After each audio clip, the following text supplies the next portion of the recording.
everyone, and welcome to the Sidebar Cantina, the podcast where we talk about Star Wars, pop culture, changing weather patterns, or whatever the fuck we feel like talking about. I'm Mr. Jason Roscom, with me here each and every single week, the Darth Vader to my Palpatine, Dave Martin. Hello, Dave. Hello, Jason. How are you? Cold, wet, not both currently, but yes, this weather fucking sucks. Yeah. This is fucking awful. Yeah, not nearly as bad as our friends in Florida had to endure, but Facts. we are now getting their sloppy seconds, so to speak, up here in the Northeast. Very sloppy. Yes. Very. There was a Sloppy Joe reference I was going to try and make, but it's gone. It's gone. Sorry. What can you do? Fuck. You all right? I am fine. So before we deep dive into what's bothering you today, what are we talking about today? We are getting back to the comics. Yes. Is this the first comic we've done in a while, right? We haven't done any kind of like Star Wars comics in fucking forever. Yeah. Yeah, we're doing the Rise of Kylo Ren comics that came out in. Well, so it's funny. We're actually going to get into the whole like what the hell was going on at the time these came out, because like this, though I knew it existed and I knew this series was coming out and I had interest in it, things happened around the time it was getting released that sort of was the reason why it got pushed to the back burner. Yes, and we will get into that. Yes. But before we get into it. What? Oh my God. No, you had some notes here at the top about I did. Which we kind of touched on. First of all, this is it is October as we record this, and of being October, this is our traditional Fuck Cancer month. So please go ahead and raise your middle fingers high and tell cancer to go fuck itself. And you should wake up every morning and do that. And however you choose to. The irony is that after you hit the cough button, but it's probably going to get picked up in my mic. Oh, yeah. Yeah. Yeah, that's the thing. I'm getting over a cold, so I might sound a little bit congested. So, yeah, fuck cancer. Fuck it right in the eye. And does cancer have an eye? Probably does. Probably just one, too, just because. Yeah. Just because it's a giant fucking dick. I think on our TeePublic store, which I was supposed to actually look at our TeePublic store after last week. I do recall us talking about that. And I said, hey, I'm going to leave this tab open. I remember doing that. And I am the worst because I did not do that. I left a lot of things undone this past week. My schoolwork being one of those things also. But anyway, fuck cancer.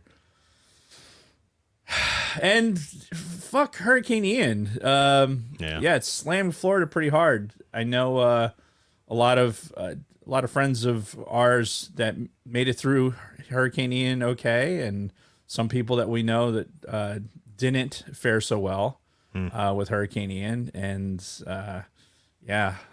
that's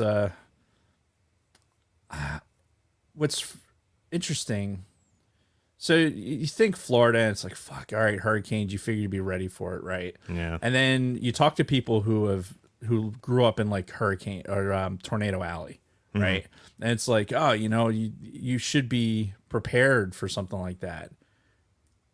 You can't possibly. The level of devastation that comes from events like this, and when such a huge storm zigs when you thought it was going to zag. Yeah. Like Tampa, the whole Tampa area was like batten down the hatches and everything else, and then it fucking stops short and cuts into Cape Coral and the Fort Myers area. And what are you going to do?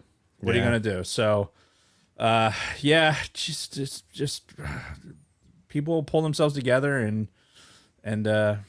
get on the other side of this, and fucking sucks, but hopefully you can listen to a podcast and enjoy yourself for a few minutes of just idiocy and banter Yes. which we will provide. Yes, lots will be had of both. Hopefully. Yes. If not, then Idiocy for sure. we have not done our job. Indeed.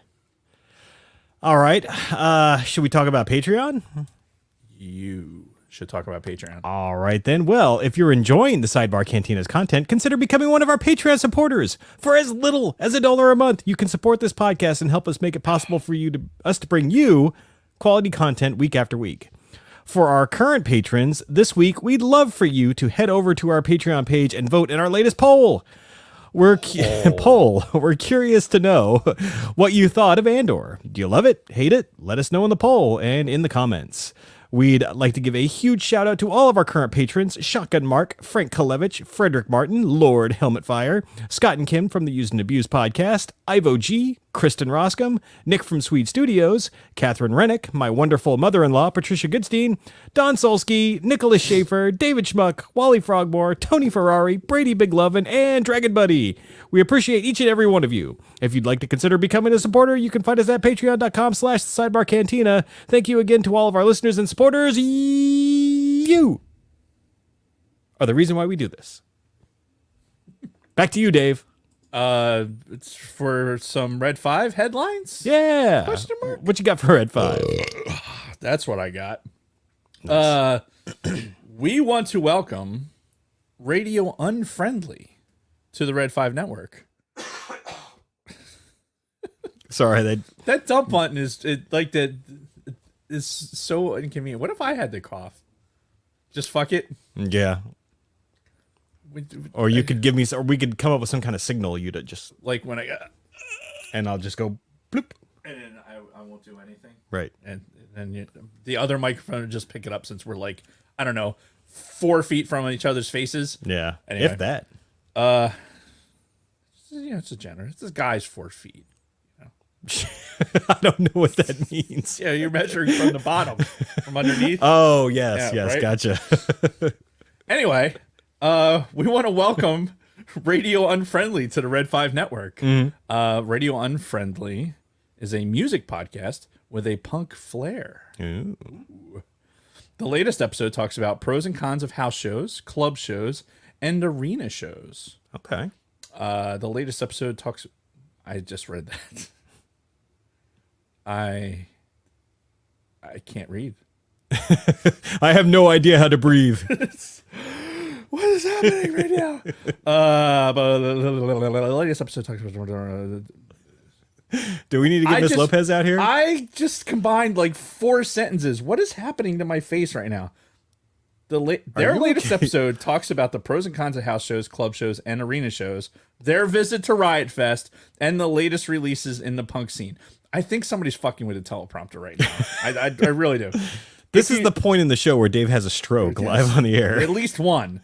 If you think you've heard one of their hosts somewhere, you're right. Steve is also the co-host of Rogue One Radio. You can find Radio Unfriendly streaming on your favorite podcasting app. More Red 5 News after the show. How many Red 5? Well, I was just going to ask you that because now they're no longer. I'm 37? So It's like, it's got to be like 41 now, right? where are you? No, okay. So if it gets to 42, then they Oh, that's a good absolutely one. have to stop. Yes. Absolutely have to We stop. can work with that. Yeah. So are you taking notes there, Podfather? Like 42. That's it.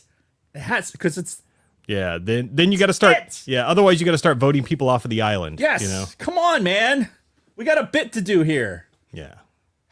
And it was going great for months No. with the 37. the whole thing. Yeah. Woo! Back to you. All right. So fuck. What do we do now? Oh, I know what we do now. How about we bring back an old segment that we used to do, since we're putting a little more focus on our Star Wars topics. Hell yeah. One of the things we used to do back in the day was we'd talk about this day in Star Wars. God, when's the last time we did a day in Star Wars? 2 years ago. Fuck. Yeah. No. Two and change. Right. Years ago. Wow. When we decided to shift formats and get away from Star Wars for a while. But now we're going back. And on this day in Star Wars, October 3rd, 2014, so 8 years ago, Star Wars Rebels premiered with the movie Spark of Rebellion on the Disney Channel. So many things to think about with that. First of all, the fact that it was on the Disney Channel, which nowadays that would never happen. Like no new shows debut on the fucking Disney Channel. It's all got to be on Disney Plus. You know, so this was, I mean, 8 years doesn't seem like that long ago, but so much has changed when it comes to fucking streaming in that time. Just how we digest television has changed so much in eight years. Yeah. Which, I don't know. Okay, does 8 years feel like a long time to everybody else? Because to me, 8 years feels like nothing. Like, thinking back to 2014, that was like a fucking week ago. A week ago. 2014, honestly, I'm still in that method where anything that's like 20-aught, like, okay, that seems like it might have been a minute ago. But if you're like 2010 to like anything after that, still feels like it has some recency. When in reality, it was fucking 12 years ago. Yeah. You know what I mean? Like in my brain, it just hasn't made that quantum leap yet to say like, oh no, motherfucker, that was a decade ago. Yeah. Like, fuck. I just don't know. I don't know how to resolve that in my brain. Yeah. That is tough. But yeah, and you know, Rebels, obviously it was pretty groundbreaking. It was the first animated series under Disney's watch, right? Yeah, because 2014, because they only bought it in 2012. So it might have even had been in pre-production before the buyout happened. But either way, Rebels came out. A lot of good shit came out of that. The continuation of Ahsoka's story. And of course now with the upcoming Ahsoka show, it's going to kind of act as a pseudo sequel to Rebels. This is going to have a lot of the same characters. So its legacy lives on and carries on through Star Wars canon. And it all started on this day. Yes. 8 years ago. 8 years ago. No, it doesn't do it. No. Try so hard. Yeah. It doesn't work. Oh, so should we just acknowledge, at least for the YouTube people, this is going to be lost on the audio listeners, the slightly new setup we have in the has anybody noticed I think we alluded to it last week a little bit. I think on air. That we might be doing some additional construction and expansion. So yes, as you can see, the sacred Jedi pops are continuing to grow and spread. If you look past, across the studio, if you look past my head, they continue on to infinity. Yes, and a lot of this is to make room for the sacred Jedi Black Series, because you know, as my Black Series collection is expanding, which we're about to talk about a little bit more here. Yeah, we needed to push the pops over, so more shelves. So now this entire wall is covered in shelves. Fucking, I don't know, how long is this wall? Fucking 15, 20 feet? Sure. Yeah, so this long-ass wall is now, it's all shelving units, and it's all going to be filled with Black Series and pops. Damn you, Jason. What did I do? You're taking up more of this real estate than me. No. That's nothing to do with that. But now you've asked that question. Oh, how long it is? And now I need to know. Really? It's gonna bother him. It's gonna bother him the whole show. So now he's gotta go fucking measure it mid-show, because that's the way Dave's brain works. Oh, this is hilarious. And I'm just gonna. Luckily, he had a tape measure handy, because as part of the construction, he's got tape measures and fucking power tools and all that stuff. So, and we're measuring. He's got the tape measure. How long is this tape measure? That's a rather personal question. Yeah, well, apparently it's going to be long enough. All right, so what's the verdict? It is 21 and a half feet. 21 and a half feet. So what, I said 20, right? I said 15 to 20, so I was close. And at least... Riveting, I know. Grab it. No, I got it. It will be at least 15 feet of pops. Yeah, 15 feet of it will be Pop's real estate, at least for now. But we'll see. As the collections expand, we'll constantly be changing setups and. Thank God I had a fucking tape measure. Otherwise, I would have been. That would have been bad. And there is still room to expand behind me, starting as the other wall is going across, in case we ever need more. But I'm sure you guys are sick of listening about all that. So, They want to see it. They want to see the goods. well, why don't we get to our weeks then? Let's fucking do it. All right. So,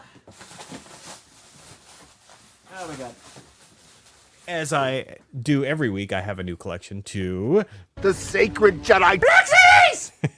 And this week we're doing something a little bit different. We've been doing a lot of troopers, been doing some dark side characters. Now we're focusing on a light side character. And who better than motherfucker?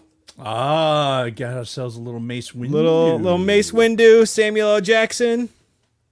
I'm tired of these motherfucking Sith in this motherfucking Senate. How many of this Black Series figure do you think Samuel L. Jackson has in his possession? Oh, probably a lot. You know, he loves that character. And, Yeah. you know, he's been wanting to be involved in Star Wars, even after Mace Windu's death. Yeah. Cases upon cases. The alleged death. We never saw the body. Right, exactly. I mean, come on. That is true. He could have survived that fall. Yeah. So yeah, we only have one edition this week, but they're gonna keep coming, and there's so many to get. I feel like I got to concentrate on core characters for a while. Like, you know, think about all the prequel core characters: your Mace Windu's, your Obi-Wan's, Yoda's, Anakin's, and then maybe some core characters from the trilogy, and then start getting all the extra little shit. I don't know. There's so many variants. Yeah. And which I don't feel like I need variants. Like, I'm sure there's more than one version of Mace Windu. I don't think I need any other versions. Unless he gets resurrected later on and it's the one-armed Mace Windu. But I think I'm good with it. Just a simple, basic Mace Windu from, this looks like it was probably from Attack of the Clones. But it doesn't say. Anyway.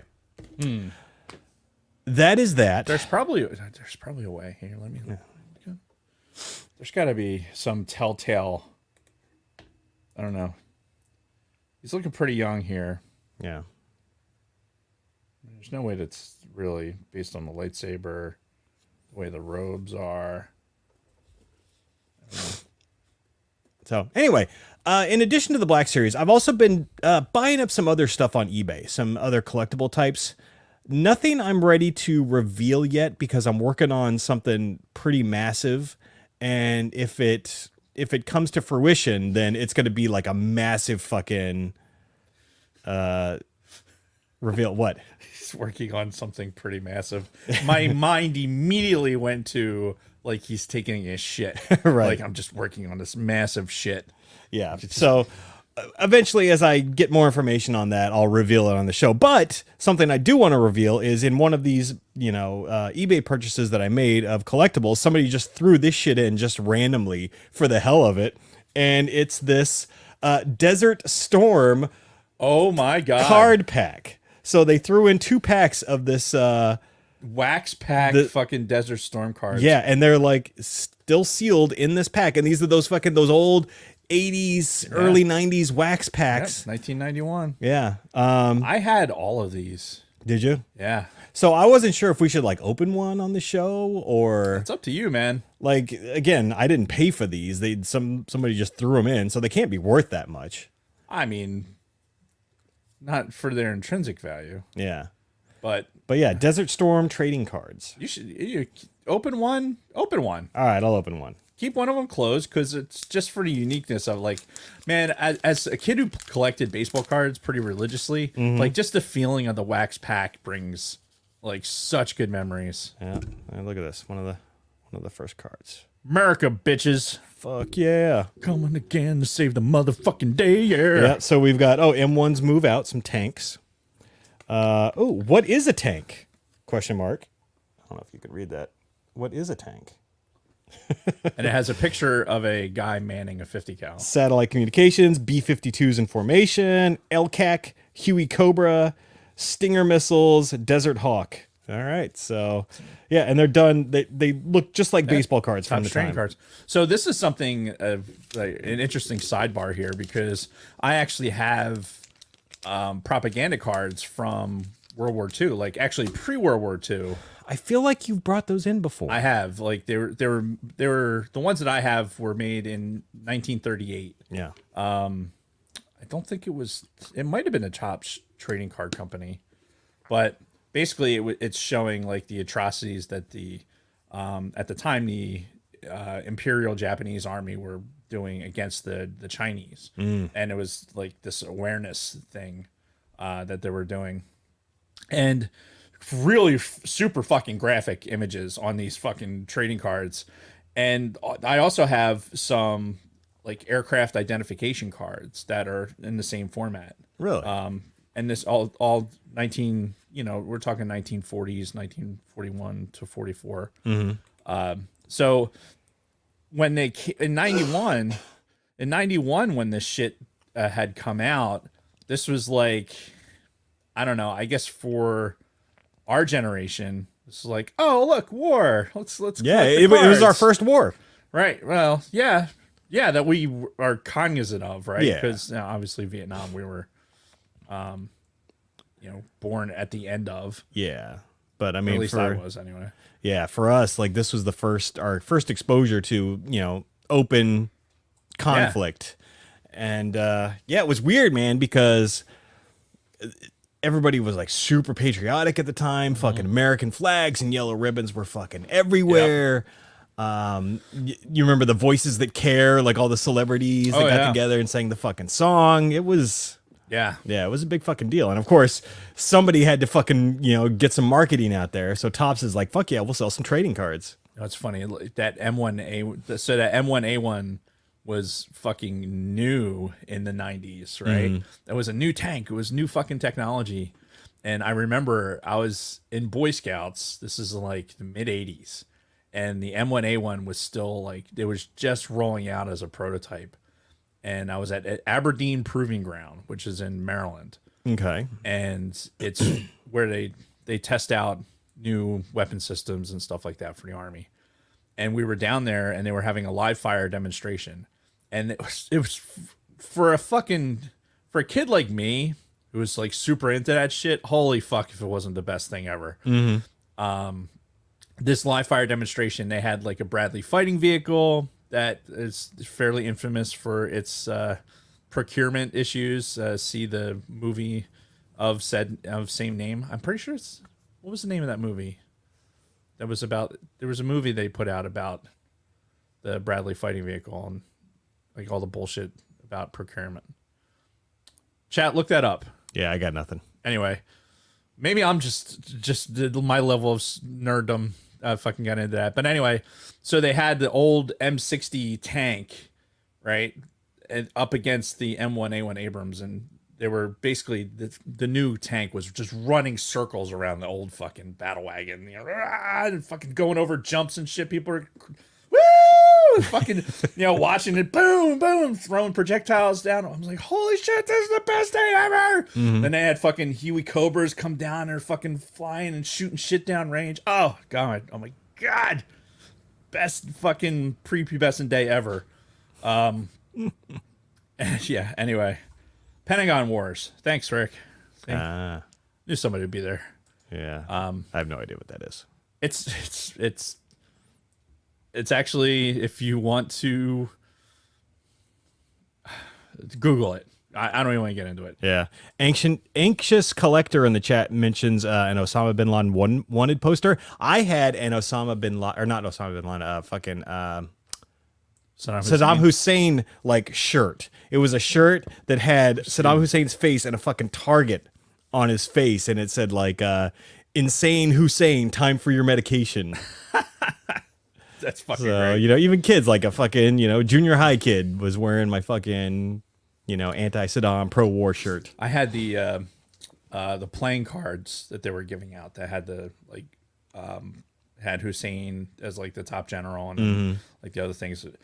Because my dad was a customs inspector at the time, and he would go up and work overtime jobs for all the planes that were coming back from Desert Storm, like all the C-141s. Yeah. And they would come back into McGuire, and so they'd be all clearing customs. So again, 1991, I'm like a sophomore in high school, but super into aviation. So I'm fucking just sitting outside watching airplanes land. And all these guys are coming in with their fucking A bags and shit, like just coming off fucking In Philly. yeah. In fucking at McGuire. Oh, okay. Through the PAX terminal at McGuire. Gotcha. And they're just trying to get all this fucking war trophies and shit into the country. It's fucking oh my god, it's so fucking hilarious. Good stuff. Anyway, yeah. What were we talking about? We were still on my week. I had one other Oh, thing. Desert Storm cards. That makes sense why the Desert Storm thing was in the notes. Okay. Yes. Yes, All it does. becomes clear Yes. One other last thing that I had for my week, and this kind of involves you. So I don't keep in track or in touch with many people from my old squadron anymore. Since I retired, I only keep in touch with like 2 people. Right. And that's by design. But one of the guys I'd consider a pretty good friend. And he... twice now he's come over and we've hopped on the train and gone into the Reading Terminal Market because he had never been before. And I was telling him about it a couple months ago. I'm like, you've never fucking been? Well, we got to go. Because if you're in the Philly area, you got to go to the Reading Terminal Market at least once for a meal and just get that experience. And we went once a month ago and we both got the Cajun. Went to the Cajun place because both big fans of Cajun food, and it was good too. So our next appointment was this last Friday. And we were there and we weren't sure where we were going to eat this time. And I remember you mentioning the cheesesteak place, the one that's like there by the door. That's allegedly one of the better cheesesteak places in Philly. Yeah. And we got a cheesesteak there and I don't know what the hell happened to this place, but they were not good. Really? Yeah. Like the meat tasted like they had literally just thawed it out. Like it was frozen and they just thawed it out. It wasn't like that hot yet. And it felt like thawed out meat. Like, if that makes any sense. And just like all the extra shit they put on it, it didn't hit. And I'm like, what the fuck happened to this place? I'm like, I got to tell Dave. That's disappointing. Yeah. I'll have to go and let him know. Yeah. Cause I know, hey, what the fuck, dude? Yeah. A lot changed when COVID happened. The place closed down for a long time, obviously. Cause you've got, it's people fucking asses to elbows in that building, like all just trying to like scramble around each other to get to the fucking food place that they want. And and what's funny too is you got to figure when COVID happened, a place like that, which does so much of its business like during lunchtime in the city, people are piling in there and getting lunch and there was worry that it wasn't even going to survive after COVID, because apparently they were already having some issues and then COVID hit and there was like a real concern that it was going to close for good. Thank God it didn't. It survived and most of the eateries are still there that were there before. But it was a little disappointing. So I don't know what the deal is with that place, but this place? Yeah. So anyway. Interesting. Yeah. I will have to go and validate this because I send a lot of people there, and I would hate to think that they've somehow are not meeting my standards. But that would be terrible. Yeah, but we did get donuts afterwards, and donuts there are fucking incredible. This is true. Made up for any disappointment with the cheesesteak place. So, but I just felt like bringing that up because. I appreciate the feedback, and I will take care of it as the you'll handle it as the representative of the entirety of the city. I will ensure that it will be handled. Amongst the hosts of the show, you're the city of Philadelphia representative, right?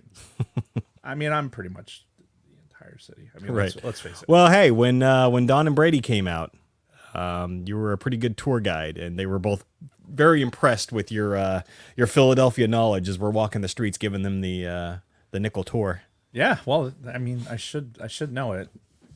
Fucking been around a hot minute. Yep. So that's pretty much it with my week. I've been just trying to kind of keep the voices quiet and doing what I can to drown them out. So that being said, what you been up to? I was just looking in the chat. Like who's following who? What's happening? Is there a stalker? I don't know. The chat, like, again, for people who are just listening to the audio version, the chat is got a life of its own every week. This is true. We miss so much of the dialogue in the chat as we're like conducting the show. Right. So, And then I look down and I'm like, what? there's all kinds of weird side conversations and shit going on. I hate to think I missed something, but But we did. oh, we always I'm do. sure we do. Yep. All right, so I'm gonna go outside of the order of the notes because Okay. fuck it. And Do you have some additions to the sacred Jedi pops? of course I do. Oh, all right. Ooh, he's handing me a box to open. Yes, open said box. All right. And I don't know if I revealed all of my pop procurements on our Discord server. Oh, we were talking about this last week. Yes. Very nice. So Dave's been getting all of these convention exclusive pops with the black cases, and we had realized last week that he was short one, but not anymore. This is the convention exclusive Luke Skywalker 511 within that black and silver, Dude, just sweet looking case. the packages are so fucking sexy. Yeah, they are. They just are. But apparently there was two I was Oh missing. no! What? Yes. Oh shit! Well, and now we also have a Chewbacca from the set as well. Yes. I say we, they're Dave's, but the royal we. They're just I really like those boxes. Yeah. That is a great presentation for a pop. Oh Yeah. my god, can these boxes get any noisier? All right. So, Somebody said Chewbacca looks like Groot. We'll give another close up. Yeah, it's kind of hard to see with all the glare. he's flocked also Yeah. in there, I believe. So while I was at the Berlin Mart getting my pretzels, I procured one of the characters I was missing from the Obi-Wan. Oh, okay.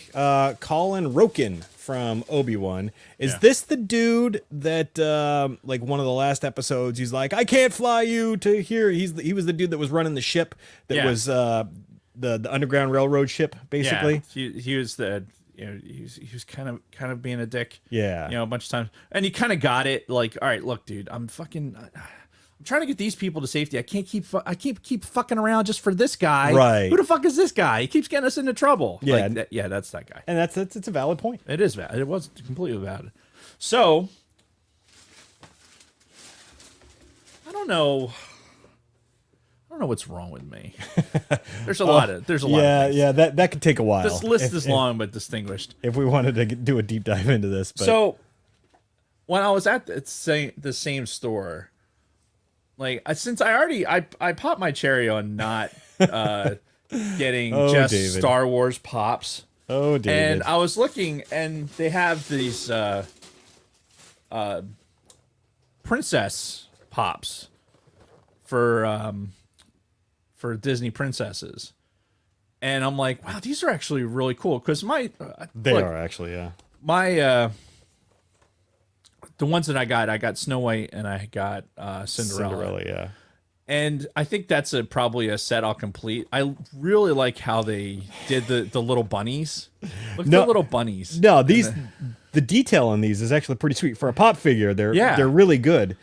But just hearing you the way you talk about it, it's like, well, of course I got to complete the set. Of course. Well, but as somebody who, And it looks like there's 5 according to this. yes, as somebody who, my sister's Snow White's obviously an older Disney joint. She's like the original, right? Right. Yeah, the original Disney princess. It's just, my sisters grew up. I watched it with them. Yeah. I got invested in the characters. I fucking had a part in a play in a Cinderella Nice. play in fucking middle school, which I still remember the lines to and the words to a bunch of the songs. Those penguins will survive. Yeah. I'll have Alzheimer's and I'll fucking be singing fucking show tunes for shit that I was in from a play I was in fucking 7th grade. Yep. But I won't remember that whether or not I wiped my own ass. But yeah, so I would love to say that I got these for like, oh, these are for my daughter or these are for my wife. No, nope. I just think that Funko does a really, really good job of giving detail to something that doesn't deserve a lot of detail sometimes. Yeah. And this is one of them. Like the boxes with the other guys. Yeah, I was like, oh, look, if I buy 3 of them, you get a discount. So I was like, oh, well, I'm getting that guy because I needed him to finish the set up there. So yeah, it's a sickness. It's a sickness. This is why it's all Nick's fault. It's all Nick's fault. That is true. This all started with him. It is all Sweet's fault. I blame him. Do I want to build a snowman? I'm being asked in the chat. If she was there. Yeah, I don't think she was in this list. No, the other 3 that you don't have are Moana, Pocahontas, and Rapunzel. Why Rapunzel? Of all the fucking Disney princesses they could pick from. I don't know. So they can have another series where they'll have others. Yeah, because they got to do Frozen if they haven't already. They've probably already done the Frozen They chicks, probably have. I just happened to pick these up. Yeah. So yeah, that's what I have for the pops.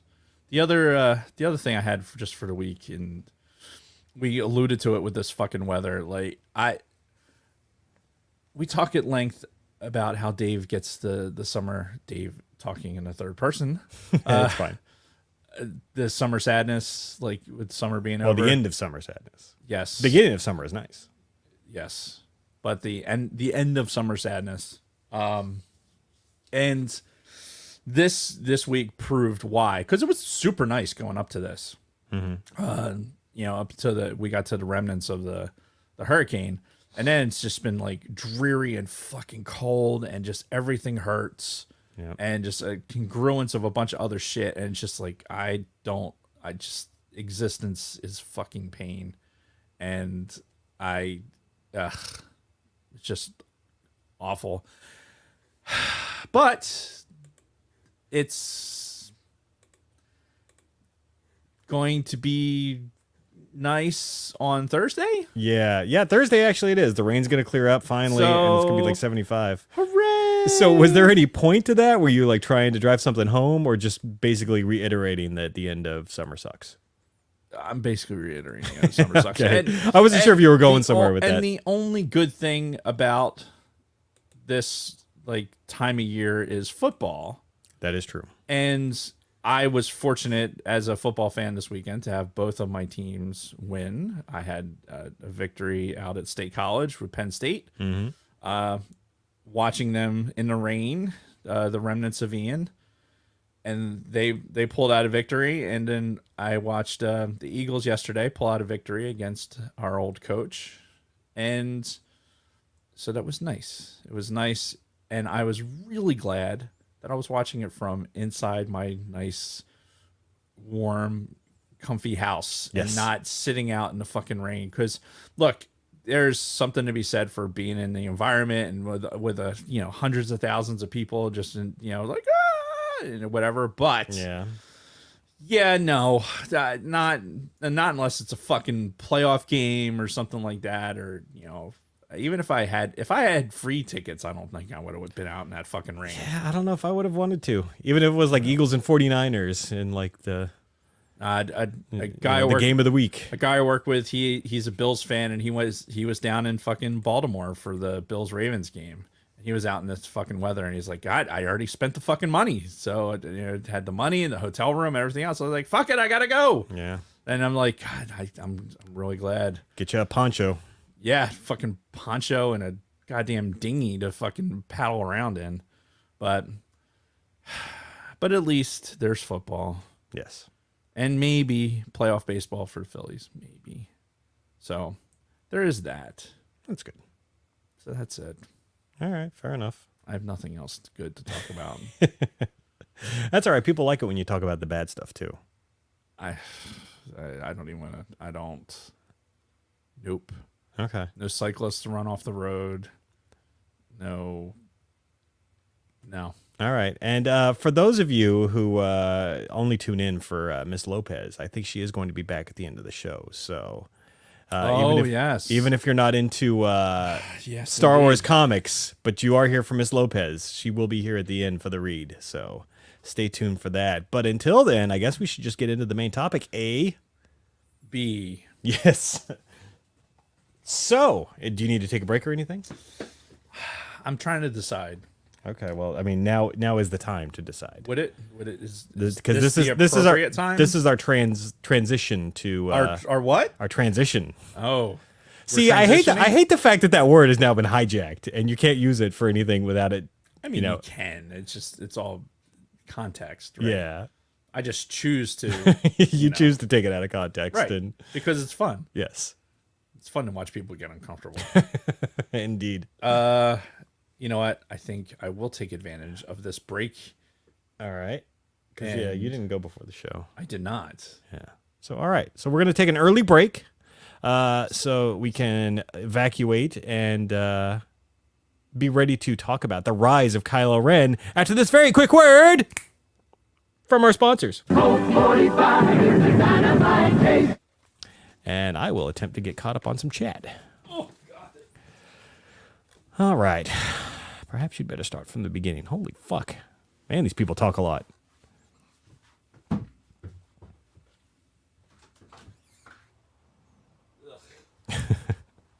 Yes, it's still rainy outside.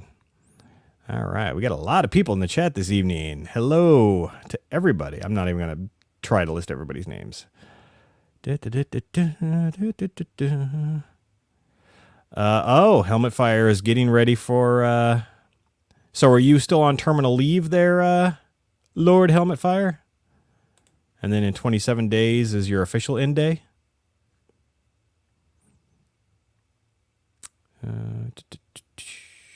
Yes, fuck cancer.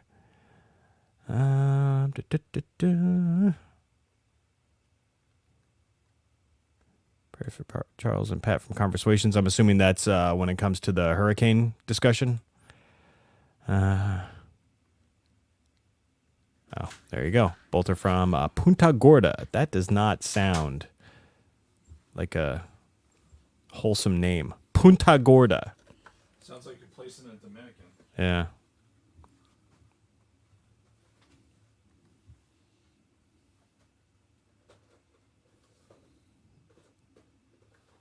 Sorry, this is riveting, I know. Like we're on our fucking. Lots of talk.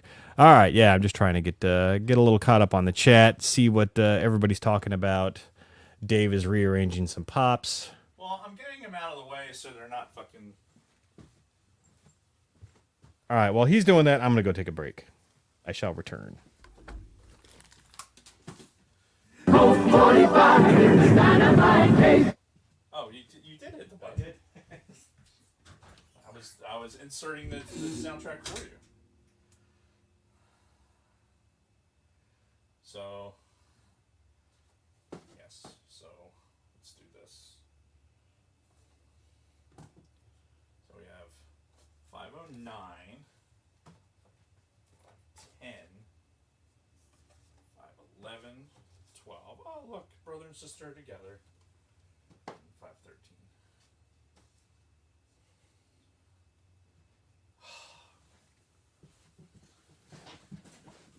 It's awful.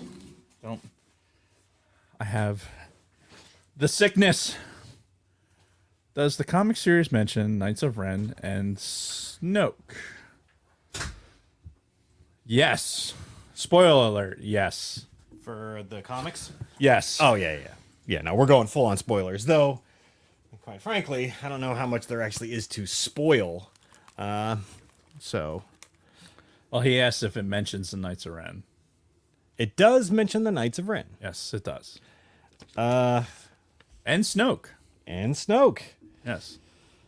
In a weird, Yeah, we'll get there. sexually tense way. Yes. Yes, it does. All right. You ready to roll? Well, whenever you are, give me a countdown and we'll get it started. In here. Woo-hoo-hoo. All right. We're talking Yes, we are. countdown. Oh my God. Do you know what you're doing? Oh my God, Dave. Ready? Yes. This podcast is part of the Red 5 Network. For more Red 5 Network podcasts, visit red5network.com.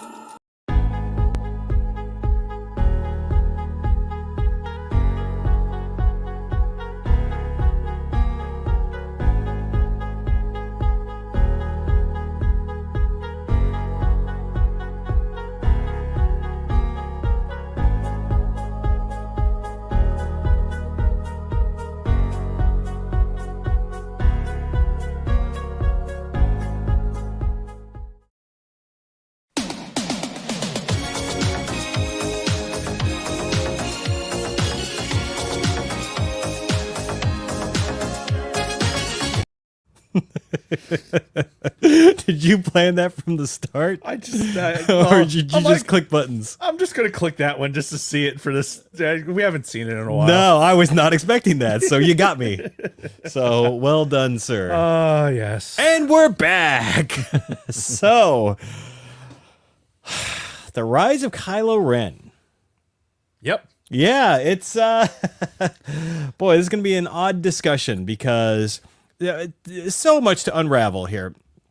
It's going into it, I assumed, okay, this is going to talk about like how Snoke got into Ben's head and how he sort of started like giving him these dark tendencies, which Right. eventually led to the Luke, trying to kill Ben, or however you think that story unfolded, and blah, blah, blah, blah. And then how he, came into the First Order and all of that. Not exactly what I was expecting at all from this series, for better or worse. Yep. And yeah, we're gonna get into it. But Yep. Spoiler alert. Yeah, for those in the chat who are wondering, yes, this comic series, of which there are 4. yep, 4 books. There are 4 books. Still have. We call them comic books, but in my brain, calling them books, it doesn't, like, the two things don't go. It goes. It doesn't, and it's dumb. I don't know why it doesn't happen. It just doesn't. But It's easier yes. for me because, as somebody who used to collect comic books pretty heavily, and the comic book store owner would refer to them as books. It was just easy for me to call them that. I don't know why it doesn't connect. It just.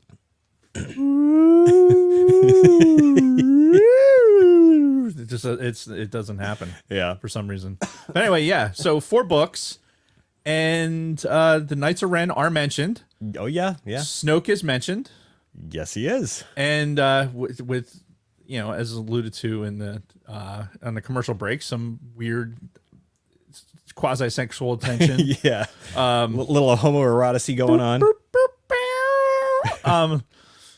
So yeah, this is it. Is this the must-read tell-all of why and when and what? We'll find stay out. tuned. Yeah, stay tuned. So before we get into it, we were kind of alluding to when these came out, because until this weekend, I had never read these. I've always known that they existed. I recall hearing that they were coming out and being interested, like, oh, okay, we're going to get some backstory into how Ben became Kylo Ren, blah, blah, blah. I'm like, and then as we're talking about getting back into a lot of Star Wars comics and stuff like that, I'm like, why didn't we ever cover this? So I'm like, when did this come out again? Going back, this first issue came out December 18th, 2019, 2 days before Rise of Skywalker hit. So I don't know if maybe at the time we're just like, fuck it, we'll wait for all of them to come out, and because you would think that we'd be so amped up for the movie that we'd be like, oh yeah, let's consume this new comic that just came out. Well, and we had, our thoughts on Rise of Skywalker. Take that for what it is. We had the Marvel Unlimited, which has a delay. Oh, that is true. Right. So That's right. we're intaking this via Marvel Unlimited. So there is a several month delay. So there was a built-in delay into when we were going to be able to get to these anyway. Right. So, and by the time that this built-in delay would have caught up, I think we were already past even the pretense of the Summer of Legends. Right. Because, December of 2019, all fine and good. And then they were released one every month. The next one was January 8th of 2020. It's all fine and good. And then the third, February 12th, 2020. And about by this point, we were starting to hear a lot of mumblings about some virus that was going crazy over in China.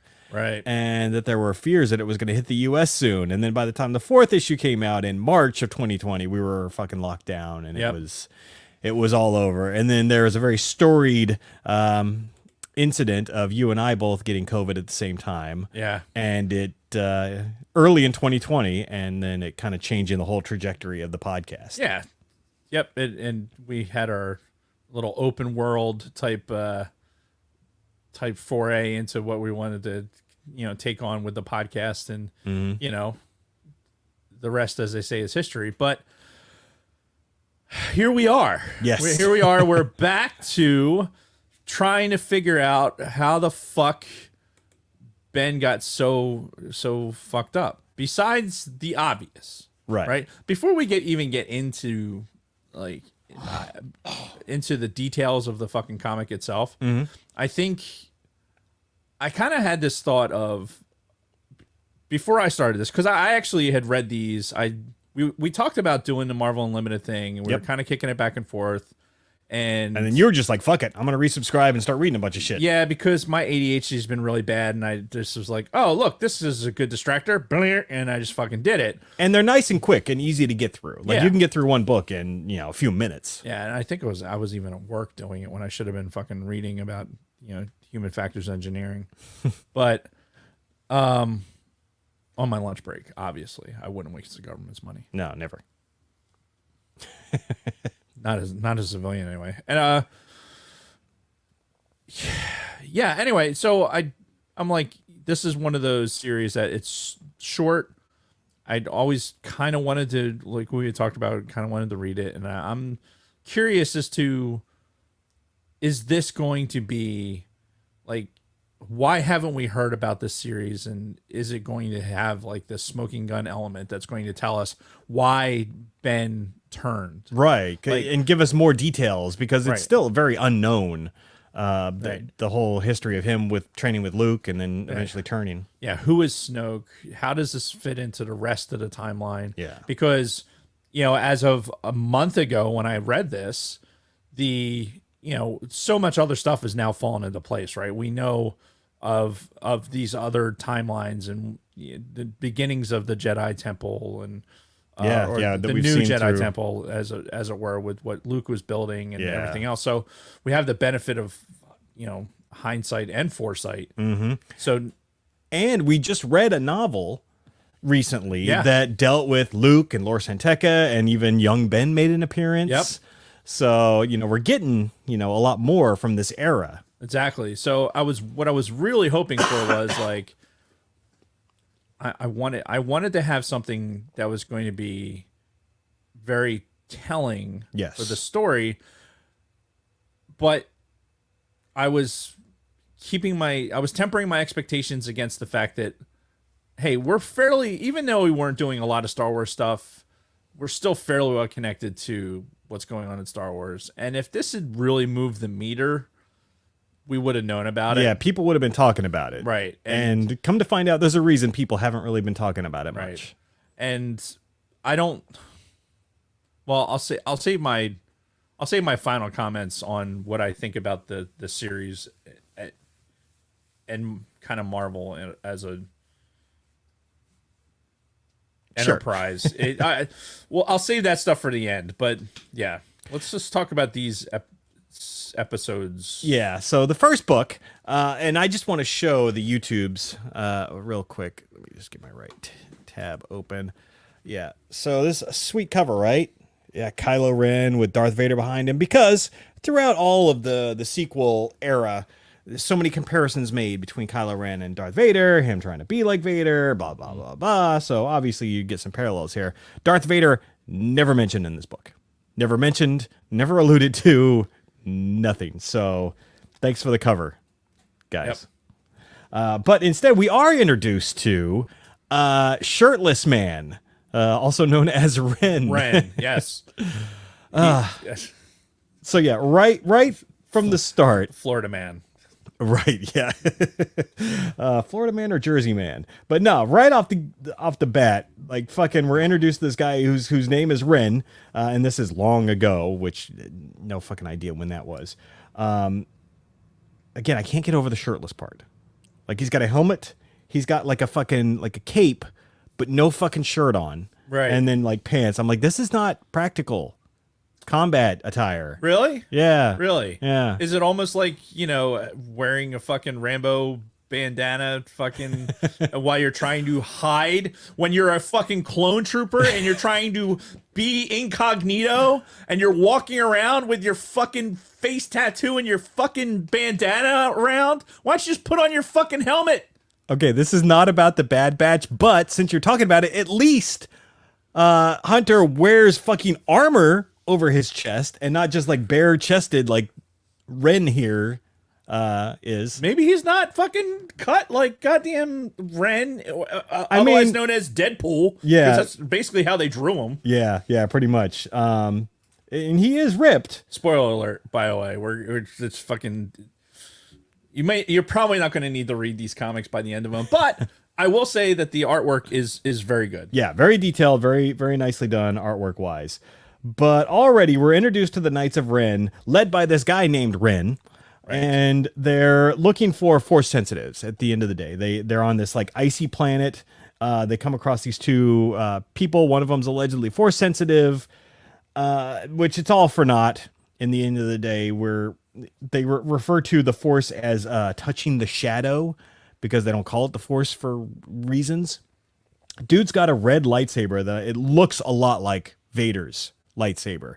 I was trying to find out if that was like Vader's saber, because you kind of wonder if they're somehow linked to those acolytes of the what were they called, acolytes of the beyond or something, the people that found Vader's saber and were collecting all the fucking Sith artifacts. They went into it in the Shadow of the Sith book, but well, they talked about it in the Aftermath book too, didn't they? Yeah, because that's where they got Vader's saber was in the Aftermath books. So anyway, the saber that this guy has kind of looks like a modified version of that, but it's probably not it. But he does have a red lightsaber. So this Knight of Ren has some force sensitivity about him. He calls it the Shadow, and he's got a red lightsaber.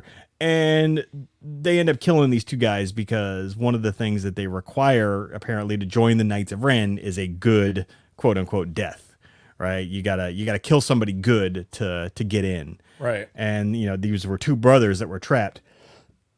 So one brother shot the other brother. He's like, "That was a good kill, right?" And they're like, "Yeah, but you're not the force sensitive one that we were looking for." And fucking kill that guy. And this whole mission was for nothing, but to introduce us to the Knights of Ren, currently led by the man named Ren, who chooses not to wear shirts. So this is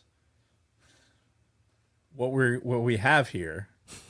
Is this, these guys could be like, this could be pretty badass, right? This is like a group of guys that kind of have like this kind of like ruthless mercenary thing going. Yeah, they all look cool. Yeah, with the black fucking full garb and everything and the helmets. Like this could be a really good storyline. Like this is what they missed. This opportunity that they missed with the fucking the movies, and we're really going to see these guys kind of really come into their own element and. No. Yeah, not so much. No, we're not. We can't. Yeah, and we'll get more into it. But yeah, they we get this introduction to them, and then we go to now timeline with Ben having already fought Luke and standing at the ruins of the fucking Jedi Temple. Right. So we get nothing before that confrontation between Luke and Ben. And it's like, that's one of the things I was sort of expecting with this book. No. Remember, now we need to know 3 other Padawans. Yes. Now we need to, like, hey, here's 3 other characters that are going to meet untimely demise. Did you hear that? I did. What was that? My virus scanner. Right now?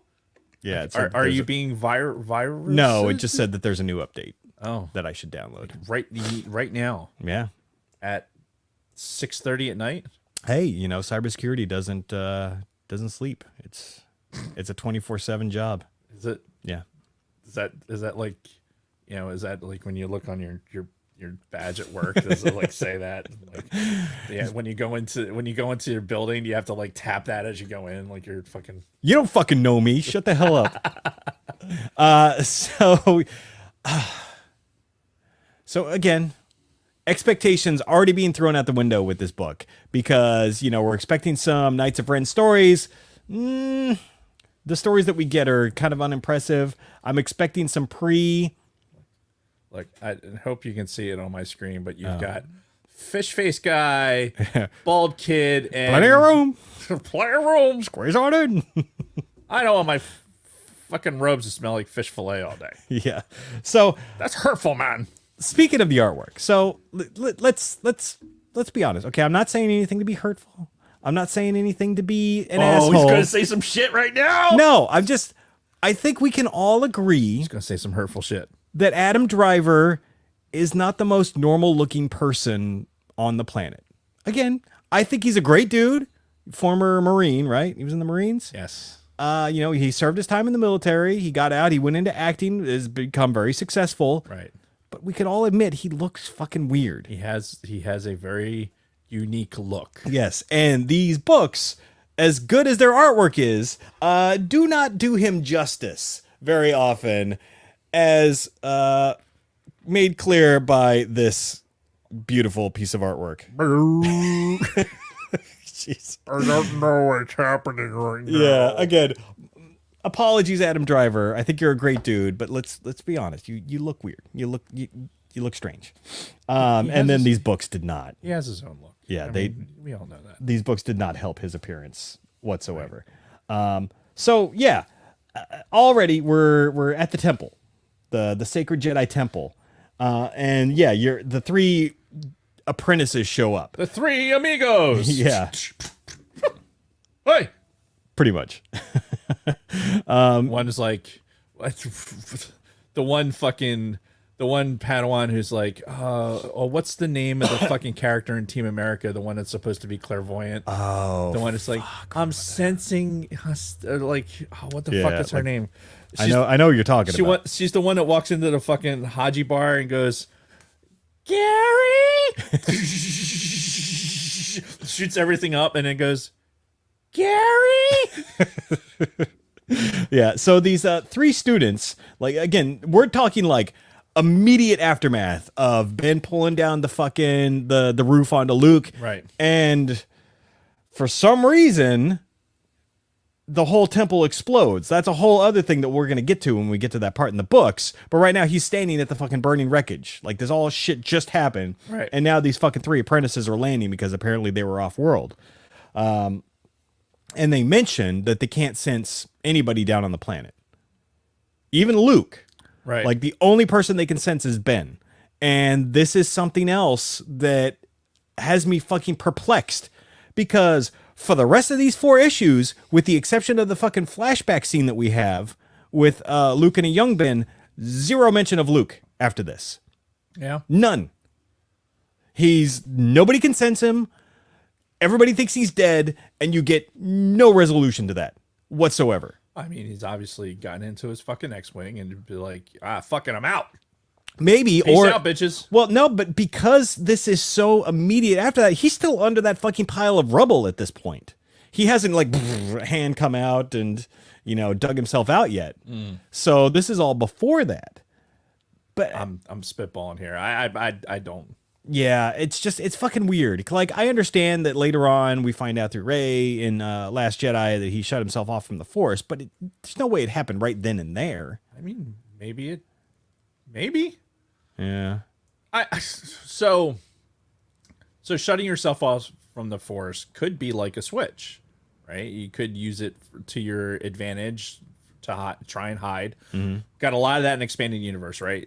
With shutting yourself off from the Force to be able to hide from other Force users. Yeah, or even like look at like the Inquisitors and shit. Right. You know, so you same don't kind of deal. You don't want to broadcast your presence. You know, maybe it's something he decided to do because he was threatened. Like, oh, if I fucking stay under here, he's going to try and finish me. True. Okay, so that's a good point. But we never see him. Like he's not. I mean, it's left for us to, you know, to figure out on our own, I guess. Yeah. Which I don't know. It felt weird. Felt weird that we're coming immediately out of this confrontation that these two had. Right. And he's just gone. Just nope. Not part of the story whatsoever. Right. It's like okay. That's obviously didn't have the money to pay for Mark Hamill's image being drawn in the comic, but they could get Adam Driver's, so they just I don't fucking know. I don't know. Sidebar. You know what I was thinking? I was having a conversation with somebody at work today, the Diet Coke guy. So we were talking about the whole James Earl Jones thing that we were talking about last week, how he signed over his fucking life rights and all that. Right. And you know who they need to do this with also? They need to get fucking Frank Oz. They need to be like, Frank, come into the studio. Yoda? Yeah. Yeah, but everybody's got a fucking $2 Yoda impression, though. True, but why not go to the fucking source and get it from, Because even El Original? I don't know. Maybe I hear what you're saying, but I feel like Yoda's. I don't know. I just feel like it's in. I feel like there's a lot of people that have done a Yoda impression that is passable, whereas the Vader impression, because of the just. Yeah, there've been a couple of people who've been able to pull off the Vader. Then we've talked about that before, right? But Chad Vader, the guy who does Chad Vader, is one of the better ones. But every time James Earl Jones does it, it's it. Yeah, or it's him. Absolutely. It's very Whereas impactful. if it's not Frank Oz, I don't know that I could tell the difference. Oh, bullshit. I'm serious. Really? I'll bet you there's times that Frank Oz has not done it that we couldn't tell the difference. I'm sure I could tell the difference. You're that you can speak for your yourself. You can speak for yourself there, sir. You got a handle on that Muppet dick. That's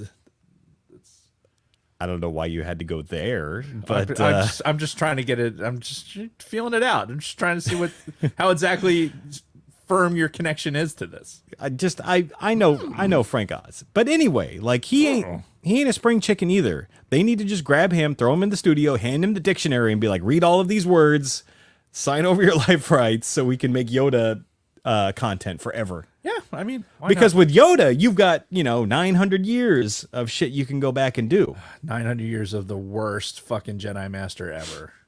The guy who fucking created basically the Empire and fucking Palpatine's reign and the return of the Sith and everything. Yeah. I mean, he's still a popular character, regardless of the flaws of the Jedi at the end of the Republic. Yeah, and I guess if you're going to do anything with the High Republic, you'd want to have the actual Yoda voice too. Which, by the way, this new series, The Acolyte, that they're working on, that takes place like at the end of the High Republic era, Yoda's alive during that time. So he's alive through the whole fucking thing because we can't. So I have to have some fucking whoopee to the Skywalker saga. Yeah, which I know. I hate. That sounds awful when I say it, but God damn. Well, we've talked about it before. Can we just do the Bane trilogy? Can we do something with Bane, please? Yeah, Bane or Revan or both. Yeah, just come on, man. Anyway, no, I digress. I feel you.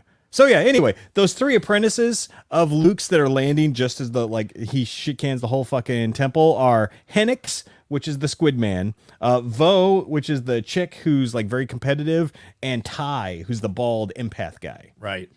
So, for reference later. Yeah.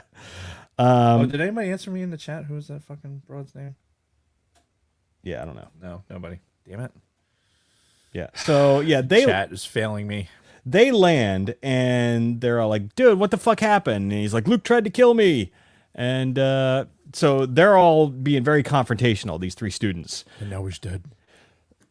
And Ben's like, he's actually trying to not, take this thing physical. He's just being like, just fucking go, leave this place. Don't fucking come back, start new lives for yourself or whatever. And they won't let him go. And he's like, final fucking warning. If you don't stop, I'm going to stick those lightsabers up your fucking asses. And they didn't stop. They confront him and he kind of beats him down. He does the one thing where the chick's like fucking like lunging at him. She's like, ah, and he's just like, whoop, stops her mid fucking air. And she's like, oh, how are you doing this? And he's like, come on. Come on, buddy. Come on, buddy. Like, who the fuck do you think I am? Everybody knew. Like, come on, man. Come on, buddy. Yeah.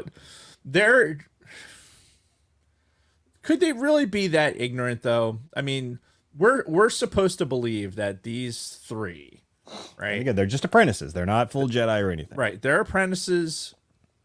They know that Ben is a Skywalker. Yeah. Right? They have to know what the parentage is there. Yeah, well, and they even mention it in a later issue when they kind of like start talking about their backgrounds. They all know that he was far more powerful than all of them. But then they're surprised when he's like uses that against them. Yeah. It's like, what fucking book are you reading? Like, like you're suddenly it's like, oh my God, you're so violent. So my, I don't know what. Oh, I guess I'll use my lightsaber against you then. Oh no. Oh. Yeah. And he didn't, and that's the thing. He never picked up his fucking saber. He just fucking beat the shit out of him without it. So he gets to his ship, which is a really unique looking ship. It's got I don't even know how to describe this thing, but it's a very unique looking ship. Look it up sometime, if you care so much. And if you care so much, yeah, and you care so much, you fucking look it up. Like we're gonna do it for you. Like, what the fuck do you think this is? Yeah, and then they go chasing after him in his ship. He turns around, fucking disables them. And the droid that he's with, he's like, oh, should we go to Hosnian Prime and tell your mother about what happened with her brother? And he's like, nah, not doing that. Nah, not going to do that. You mean go tell my mom that I killed her brother? Yeah. Okay, no. Let's not do that. Yeah, we're not going to do this. So then it flashes back to like the moment fucking Luke tries to kill Ben in his sleep. Right. And he pulls the fucking wall down. And this is one of these weird questions that I'm like, what the fuck just happened here? That never gets answered. So he pulls down the walls of the hut. He's looking in the distance. The fucking temple's still there, intact. And he's like, why would you do that, Luke? Like kind of talking to himself. And then all of a sudden, the temple just fucking explodes. Ben did nothing to the temple. In fact, if you kind of look on this page, on page 25, there's like force lightning coming down on the temple. So he never actually burned the temple himself. He was just standing there like talking to himself like, why did you do that, Luke? And then boom, the fucking temple explodes and you see bodies flying and shit. But you also see force lightning crackling in the background. So it's like, what the fuck? And even Ben, after the building burns down, is like, no. Yeah. So it's not like he was. Ben did not destroy the temple. Right. Yeah. He didn't kill all those fucking students. Right. Like the only person he had the confrontation with was Luke when he pulled down the fucking thing. And then all of a sudden he goes out and boom, the whole fucking temple explodes. Right. So that changes a lot, actually. Right. And in this monologue, this internal monologue. That external, internal monologue. Yeah, it makes total sense. Sure. Everyone get that? Yeah. Lisa. Is it Lisa? Oh, you're talking from Team America? Team America. Yeah. I think it is Lisa. That sounds right. Yeah, sure. God damn it. Jason. Like, are we really doing this? Are we going off on a tangent? Just we haven't even gotten through the first fucking book yet. Team America characters. Oh my god. I can't believe we're still on this. Did they make Team America Pops? Dave's eyes just got so wide when I said that. No, I don't think they did. But oh my god, that would be so fucking awesome. Yeah, they would. Yeah, I think it is Lisa. All right. Good call. Gary! Oh, wow. That's a weird shaped thing. Yeah. Anyway. I Googled Team America Funko Pop, and the only thing that came up was Captain America. So. All right. Thank God. But thank the maker. those would actually make some pretty good pops. Fucking hell, they would. Because of the nature of the puppets and everything. You remember this? You remember the signal, right?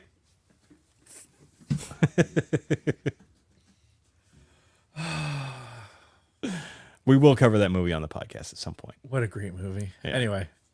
All right. So, yeah. Like that. I guess it's kind of obvious what was supposed to have happened, right? It was either Snoke or fucking Palpatine who sent the Force lightning down and fucking destroyed the temple. But, you know, now if you go back and kind of look at it in the context of the movies and everything else, so, you know, Ben had his confrontation with Luke, but he didn't do everything else. And it was these other outside factors that kind of drove him eventually to be a little bit more dark side. And I wonder if that was done specifically because at this point now, you know, Rise of Skywalker had come out or was about to come out after this first issue. And, you know, Ben had his whole redemption arc and everything else. And I wonder if they kind of did this and sort of retconned the whole destruction of the temple to make him not look like as much of an asshole so that when he flips in Rise of Skywalker and makes out with Rey, that, you know, it's not so bad. He wasn't really that bad of a guy. I doubt it. I really doubt it. Honestly. You don't think that's why this was done? No. Just to make him look just a little bit less like an asshole? No, because honestly, I don't think it helps. Yeah. Because at the end, I don't think it helps his image at all. I think it still makes him like it. If anything, if he has that much, if he had that much willpower to be able to stop whatever it is that was happening, the fact that he still was able to continue as far as it did would make him worse, I think, in some aspects. Okay. Especially when they get to fucking this little horror orb Right. here. Like, that we're getting ready to talk about whenever I take a gander at this little fucking spot, this little homoerotic spa that Ben's getting ready to get himself into. Yeah, and what's wild is, see, at first you think it's a planet, right? Because, you know, it's spherical. But then you look at the surface and it's like flowers are painted on it. And if this was like a planet, that flower would be the size of a fucking continent. Right. So it's like... So it's obviously some sort of... I don't... Like, it's like a greenhouse. It's like a space greenhouse. Yeah. And Snow kind of explains it too when he's like, oh yeah, this place was like had a lot of dark side, so they planted all these like fucking force foliage around it to kind of drown it out, but the dark side still came. It's weird. Really fucking weird. He's so pleased he came to see him. Oh my god, like yeah. Let me embrace you, my young lad. So yeah, we're led to believe that up to this point Snoke is living alone on this fucking weird greenhouse halo fucking planet, right? Space station thing, in the strangest looking garb. Like he's got like this fucking like leather cap on. Right, he's got an old timey football helmet on. Yeah, exactly. So he like it's covering up that big like fucking gash in his head and everything, and some like weird brown and green robes. And Ben comes up to him. He's like, "My boy," and he comes up and gives him a big fucking hug. And then they stay on this hug for a long time. It feels like, and it's just like I said, it's just fucking weird. Yeah. And he says, and I quote, "I'm so pleased you came to me." Right. Gay. Yeah. Hold on. I was on the wrong page. So smooth. Yeah, but on the next page, and this is what's interesting. The next page, you get Snoke. Look what Master Luke did to you. Yeah. He referenced like Luke doing something. I'm assuming like causing like his fucking head wounds, Right. Like the fucking gash in his head and like the shit on his face. Right. Apparently having something to do with something that Luke did to him. Right. What? Who the fuck knows? Because we don't cover that at all in this 4-book series. And to my knowledge, that story isn't told anywhere else in Star Wars canon in other comics or novels that I'm aware of. Again, chat, help me out if we're wrong here. But I'm sure we are. But it's so fucking yeah, and Snoke is like just acting like some hermit on this thing. right. Like he's kind of hinting that he knows some about the dark side and how he can kind of help Ben, expand his horizons. But That sweet ass over here. yeah. But ultimately, Snoke is like, well, you need to find the Knights of Ren to fucking move forward or to help you grow stronger and figure out what's next. So at this point, they know of the Knights of Ren, but neither of them are associated with the Knights of Ren. Somehow Snoke knows about them. No idea how. And Ben knows about them because in issue 2, it predominantly deals with a backstory of Luke, Snoke, and Lor Santeca going to an outpost on the Outer Rim close to the unknown regions. Because we really needed more information about how Lor Santeca plays into all this. Sure. Isaac in the chat brings up it looks like it's a quote potentially from the movie or one of the books, but in Fury, the boy unleashed his full powers, creating a storm that set the surrounding structures on fire and brought down the Jedi Temple, killing most of his fellow students. Now, where does that come from? But even with that line, I feel like if it's delivered, I feel like he didn't do it. Right, because it's being presented in this book that like he was just observing what the fuck happened. Right. It's like he had nothing unlike to do with what, because somebody had mentioned about if he accidentally did it, kind of like Rey blowing up the First Order transport. That's fair, but they do not make it seem like that at all. Yeah, because Rey was actively engaged in using the Force. Right. Whereas the panel they have with Ren, he's like basically looks at the temple. He's not like using the Force on the temple. Right. That would then project power into it. You know what I mean? Like there wasn't this like foreshadowing about it what they did in the movie. Mm-hmm. So I truly. And Isaac mentions that came from the encyclopedia booklet, Star Wars encyclopedia booklet. So, I mean, it's a legit source. Yeah. I don't know. It seems like they're leaving it at least a little bit ambiguous. And more ambiguous if you look at just the fucking comic. Yeah. If you're only looking at the comic, I think they're presenting it in such a way. If they want you to believe that Ren did it on his own by accident, a la Rey, the way she did it, then they did a poor job of it. Yeah. And for lack of anything else, they definitely did not hide the foreshadowing and everything else that they did in these comics. So, No. So, yeah, starting with the second book, we're still Thank you, Isaac. Yeah, we're still with Snoke and Ben on the fucking weird greenhouse planet. And do you like this place, Ben? Yeah. Bring that sweet ass over here. They're talking about names. I'm very fond of it. And they have this long fucking drawn out conversation about how like Ben hates his name, and they're trying to look at how they portray, look at how they're portraying him here. Look at it.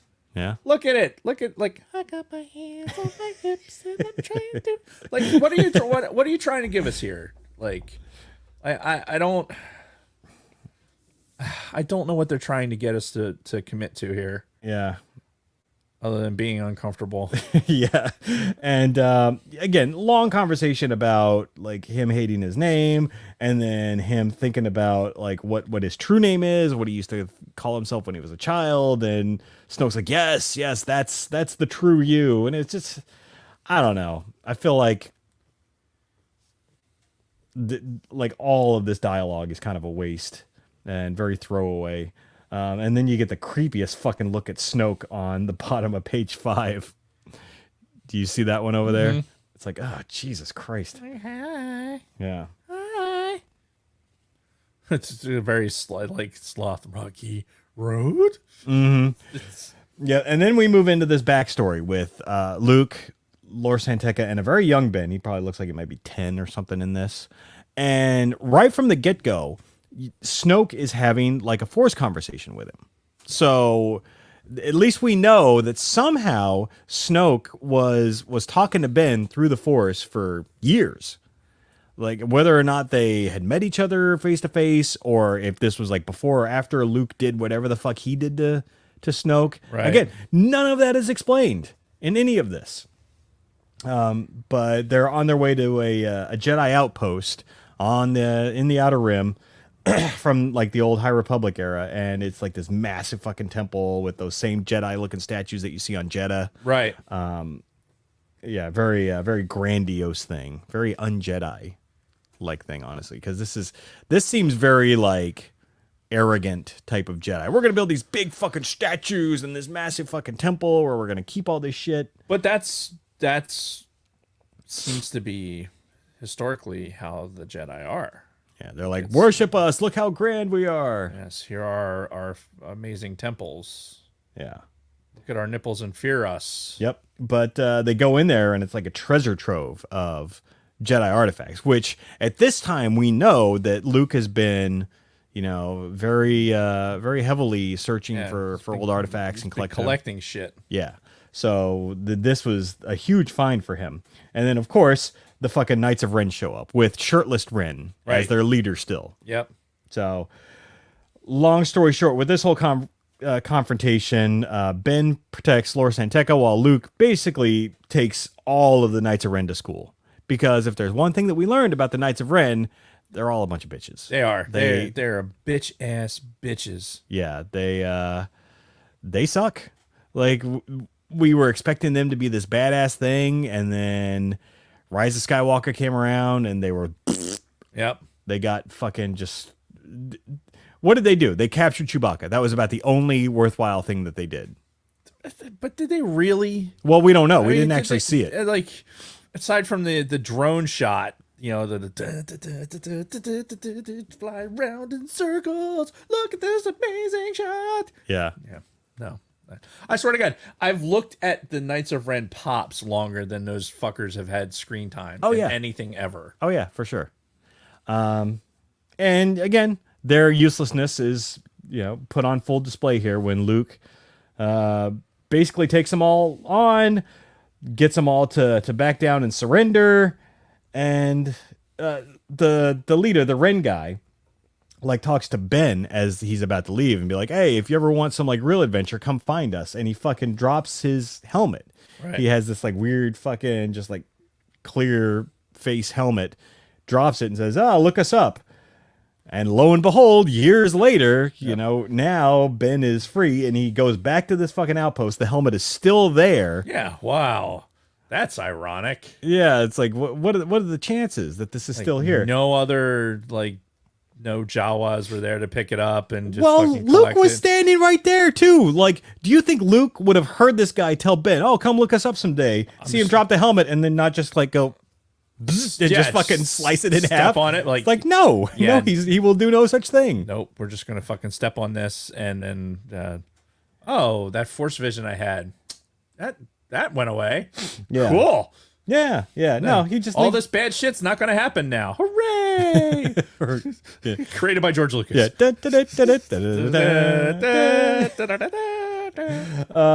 Ben puts on the fucking helmet in present day now because he goes back. The helmet's still there. Right. As luck would have it, he puts it on, and apparently the helmet tells him where they fucking are. I guess it's got a comm link in it. And it's like, hey, we're at this fucking bar on wherever. Don't you wish the helmet was more like Ship? Remember Ship from the expanded universe? Yeah. Or Ship would be like it was its own like Sith artifact where it like had its own consciousness. Mm-hmm. It just make it something like that.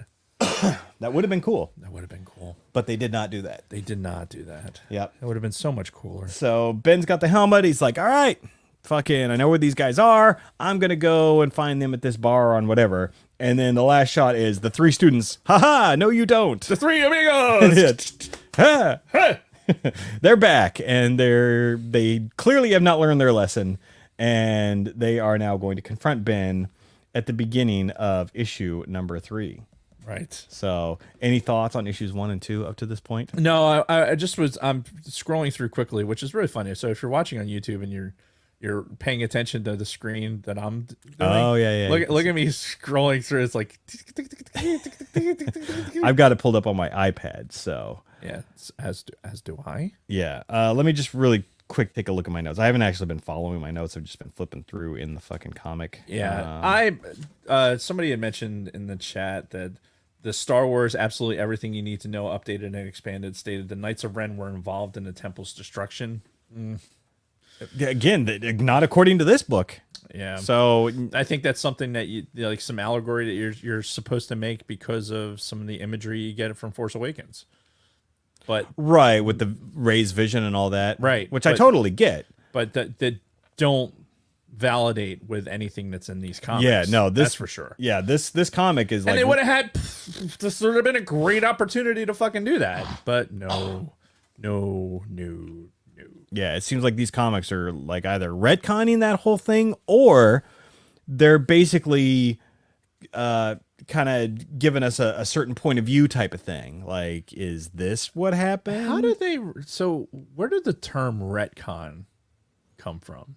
Oh God, I don't know, but it's been used for many, many years. Mostly when it comes to universes that have a lot of established canon, Right. And then somebody comes along and changes something. Right. It's retcon. But yeah, Right. I don't know when it was first used. Probably in something Star Wars. I mean, you think, right? Yeah, because that's when I mostly hear it is in reference to Star Wars stuff. Anymore, I don't think I ever heard that term used until like Last Jedi came out. So I had, that is not something that was in my repertoire up until 5 years ago. Yeah. or whenever. So I'm sure I had heard it in the years leading up to that. In fact, I know I'd heard it, but was never something that I ever. I don't know. Well, because nothing I was ever involved in before needed to be retconned, I guess. Well, because you think about it. Think about the Star Wars universe when it comes to legends or current canon. You know, there's so much history wrapped in all of those books, and you know, you had the lore keepers, basically the keepers of the holocron or whatever, Right. You know, all those guys that like had to work to make sure all the new shit didn't fuck up old stuff. But I guess every once in a while you'd have that happen, even in Legends, where something would retcon something else that was established, and it's like, fuck. That's true. It wasn't as tightly controlled as now. Why am I holding this? You were doing your imitation of one of the apprentices from the last book. Oh, very good. But as luck would have it, that they're back. But the issue 3 Oh, thank God! I was so concerned. yeah, issue 3 starts off with fucking Ben just showing up at this fucking bar where the Knights of Ren are all just chilling. They're all just sitting at the bar, fucking, you know, one of them's like socializing with some chick. You know, Right. that's Hey, baby. yeah. Do you realize who I am? Oh, you're a nobody from some fucking loser group, Right. that doesn't do Right. shit. You're from a biker bar that just doesn't do anything, right? Yeah. Oh yeah, that's cool. Yeah. Biker gang is what I meant to say. Right, no, I know what you I mean. lost track. But yeah, no, they're all just fucking sitting drinking at the bar with their helmets on, by the way. Like literally drinks in their hands and their helmets Right. on. So it's every time I see something like that, right? I have this image of Spaceballs when he's drinking the He cup drinks of the coffee, coffee and you hear it go through the yeah. Like it filters through Yep. the mask thing. and Rick Moranis does, like, it's the perfect, like, you see him drink it and then he kind of looks and he gives a little nod like this, like, Yep. yeah, that's good. That's such good shit. Oh god, Spaceballs is so fucking good. Mm-hmm. Such little nuances of that movie just make it so fucking perfect. Yeah, well, we're gonna have to take another look back at that at some point. God, when did we do Spaceballs? We did that, I'm pretty sure, for Project VCR. We never did that with this pod? I don't Oh my remember. god. Yeah, because I know we did Galaxy Quest with Project VCR, and I feel like we did either Spaceballs was like one of our very first episodes of all things Star Wars, or it was the previous show. I feel like we should know It's been a long time. We've been doing this for many years. that. Believe it or not. It has been a minute. Yeah, it's What been episode like number is this? 265? yeah. We've been doing this for like 5 years. 5 years. Yeah. 9 times. So anyway, 94. so yeah, the Knights of Ren are just chilling in the fucking bar when Ben shows up, and then they're just like, "Oh, hey, you want to join us? You know, you gotta kill somebody." And he's like, "I did kill somebody. I killed Luke Skywalker, and I killed these 3 apprentices." And they're like, "Oh, well, tell me about these 3 apprentices."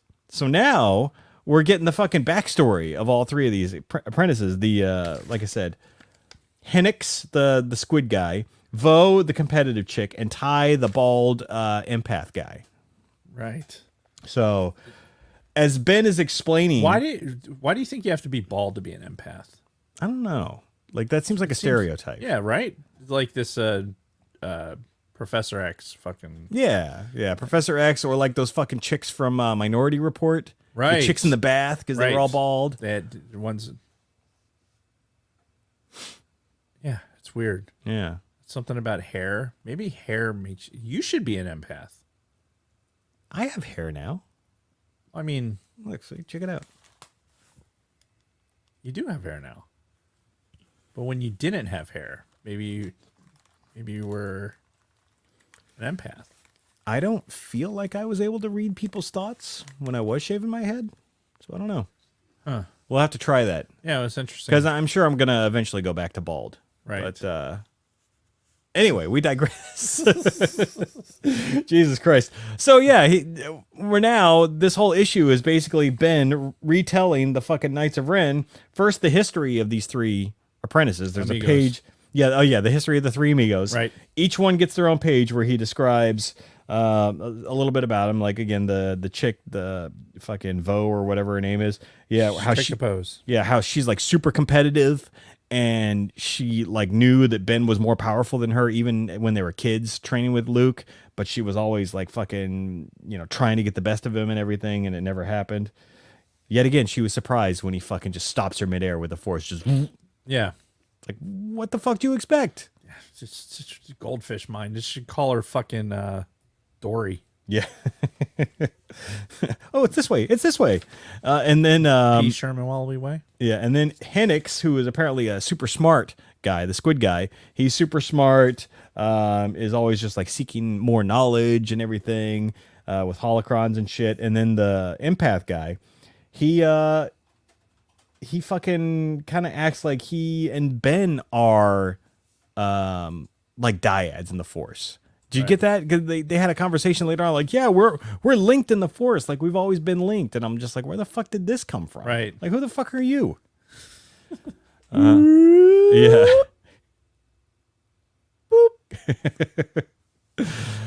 So again, Apparently he wants to have a little trip to Snoke's fucking Snoke's fun. his pleasure snow globe. Oh my god, you could just see like with those fucking robes and everything. He's having all kinds of like crazy parties. He could probably just like pull the robe apart. Right. And just his dick is right there. It's his Hugh Hefner fucking. Like, Oh my god, yes, that's exactly what it is. He's like Hugh Hefner, like in his weird fucking greenhouse planet. Let me take down the lights. It's Quagmire. And now's the time where you suck my dick. And he pulls his robe up and Now suck my dick. oh, what does that gotta look like? Like you see his face and how fucked up his face is and everything. What does his fucking dick look like? Brr. Anyway, Oh God, I can't even. so Ben keeps explaining to these guys what happened with the fight when the students ambushed him, and he actually ended up killing one of them. Like he's like fucking force holding the one chick like from dropping off of a cliff because he still like is not trying to kill them. They're the aggressors in all of this, and he's been, you know, making a point of not trying to fucking kill them and be like, look, fuck off, all right? I could kill all of you if I wanted to, but I'm not going to. And they keep pressing, and then eventually, like, he's holding the chick over the fucking ledge so she doesn't drop to her death. And then the squid face guy, like, throws his fucking lightsaber at him, like, boomerang style, and Ben, like, dodges that shit like the Matrix and fucking sends it back at the guy and fucking, like, fucking cuts him in the gut. Some fish fillet. Yeah, exactly. And, like, he ends up dropping the chick, and the other dude, the empath, breaks her fall. But, yeah, fucking squid guy's done at this point. So, but Ben thinks that he's got the other ones because he brings down the whole fucking that whole outpost temple on the other two. He's like, get in that room, and he makes them go into the fucking temple and then just go in there. Yeah, and then crashes the whole thing. And of course they survive somehow. The Force, I guess. Isaac's Johnny on the spot here with our tell us when our Spaceballs episode. Okay. Episode 12. So yeah, it was an early episode of the podcast. Fucking hell. I think Bob Healy was on that episode. Potentially future House of Representative member Bob Healy. So fucking weird to think, It is very weird. Yeah. But that could very well be the case in a month. Could be. So if you live in Burlington County in New Jersey, please vote for Bob Healy as your representative. Yeah, God, I can't wait till the elections are over. Yeah. So tired of the fucking propaganda. Oh yeah. It never ends. Yeah. Well, that's the problem is like the political shit never ends anymore. Like it doesn't just like come on during the election cycle. It's, no, it's eternal. Anyway, so Ben's telling the story to these guys, and they're like, "Well, okay, it's a good story and all, but we don't know if that's a good enough kill yet." But you can still kind of tag along with us on a temporary basis. You're a what do you call a temp employee? a temp. Yeah, but no. What's the fucking word? Oh, god damn it! A temp. No, there's a word. An apprentice. Sort of, but not that. There's another word. Intern. Thank you. Oh. You can be an intern for us. Who are you thanking? Me. Oh, And then, of course, Ben's still wearing his like torn up fucking Jedi robes from when he fought Luke at the temple, and they're like, "All right, we need to get you a new outfit." And he basically picks fucking Han Solo's outfit just in all black. Like he looks like fucking Han Solo, except everything fucking head to toe, completely black. The vest, the undershirt, the gun holster. You went black or slightly darker black? Yeah, I only work in black, and sometimes very dark gray. I was thinking more of the Archer reference. Oh, I didn't see enough episodes of that show. First season Archer Eh. in black, 2 turtlenecks or tactile necks. Yeah, black and slightly darker black. It's been a long time.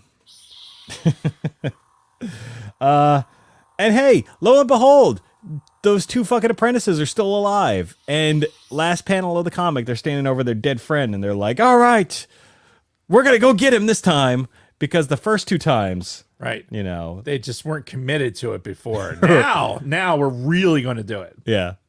So, and that's where the 3rd book ends. So let me just make sure I didn't. To be concluded. Yes.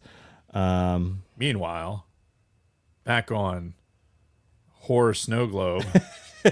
Yeah, do we go there? No, we now Ben's just like he's trotting around with the fucking Knights of Ren. They're bebopping around doing their fucking thing, whatever their thing is, just like apparently harassing people. What's the opposite of a snow globe? Is there an opposite? I mean, there's got to be. Like, I can't. Like, I'm thinking snow globe, but it's obviously not a snow globe because it's more like a jungle theme. Well, I think we nailed it with the greenhouse comparison. Right. But I like the globe bit, so we got to like somehow combine the 2 things. Yeah. I don't know. We'll meditate on this. We will. Greenhouse globe doesn't work. All right. Anyway, let's finish this up. So, yeah, he's bebopping around with the Knights of Ren again, still being led by this guy named Ren who refuses to wear a shirt. Right. And has that fucking weird white helmet.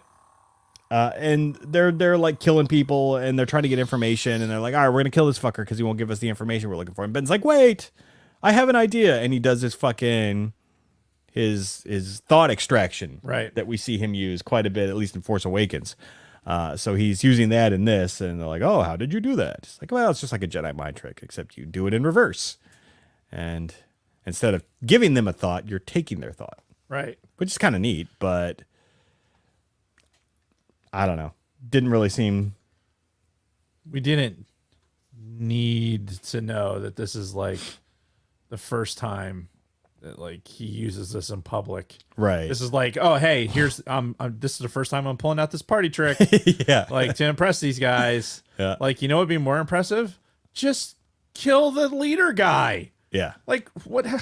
Well, right. Why are and you that's- trying to impress this guy? You're going to have to Narthel the Garthog to fucking be the leader of this group. Right. You know this to be true. And that's- just fucking do it already. Stop being such a bitch. And- oh my god. Well, and that's the funny thing too, because as we're reading this book, I'm pretty sure we all figured out in the first issue, oh, Ben's probably going to kill this fucking guy Right. and take over. Because Knights of Ren, Kylo Ren, suddenly the big guy in the Knights of Ren, who's now this guy's the Ren guy. So and they keep building up. Oh, Things. you've got to get a good kill if you want to join our group. which it's you know? played out. You got to pay the troll toll to get into this boy's hole. Got to pay the troll toll to get in. What is that from? You want to get into this boy's hole, you got to pay the troll toll. No, nothing? No, not at all. I'm sure somebody in the chat knows what I'm talking Oh about. my god. Have you been to Snoke's fucking pleasure hole? Maybe. Snoke's pleasure globe? Yeah. There we go. Pleasure globe. I like that one. We'll go with pleasure globe. Pleasure globe. Okay, I like it. Snoke's pleasure globe. Yeah. right, But cool. anyway, yeah. So Terrarium's a good one too, but we're going with pleasure globe. globe. Globe. Grobe? Pleasure globe. Oh shit. What were we talking I about? don't know.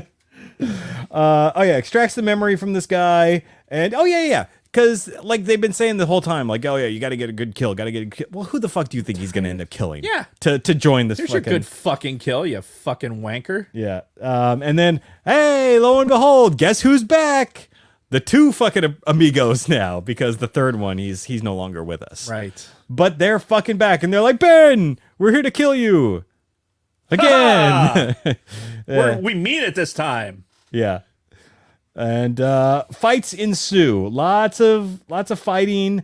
Ben kind of gets the empath dude like subdued, right? And again, he doesn't fucking go in for the kill. He's like got him pinned down, and all of a sudden you see somebody go and like fucking snap his neck, and it was Ren who did it. So Ben didn't even kill this guy.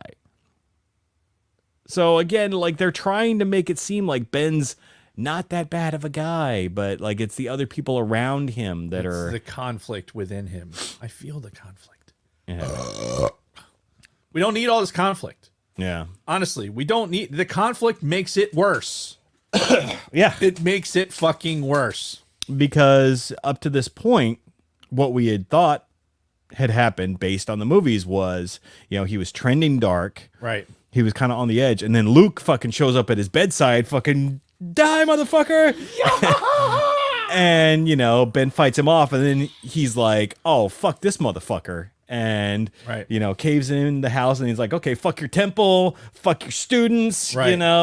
You kind of think that that's what happens. And like, it was that confrontation with Luke that really tipped him over the edge, and then he was just all in at that point. But no, up to this point, he's still like sparing people. He's Right. not killing people unless he has to. Right.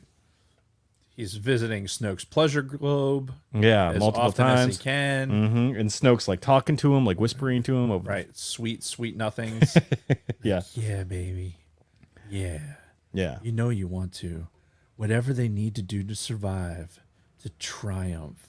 Yeah, they will do it. I'm reading that specifically. Yeah, no, that's good. It's You- from the thing. Yeah, that is the dialogue verbatim in a very sensual Snoke voice. So yeah, the Ren. Just to really be like, yeah, that's right.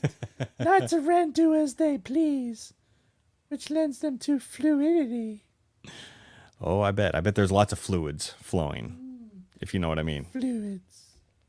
Anyway, the Ren guy kills the empath, and now Ben's all of a sudden like, oh, now it's on. Now I am the shadow. And he picks up 2 lightsabers and he starts attacking the guy. It's like, oh, I never would have seen this coming. I am the shadow.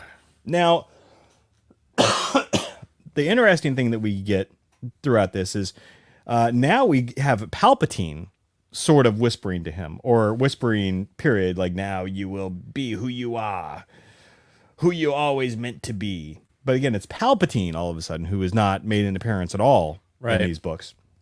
But again, because we know coming off of Rise of Skywalker, he was back.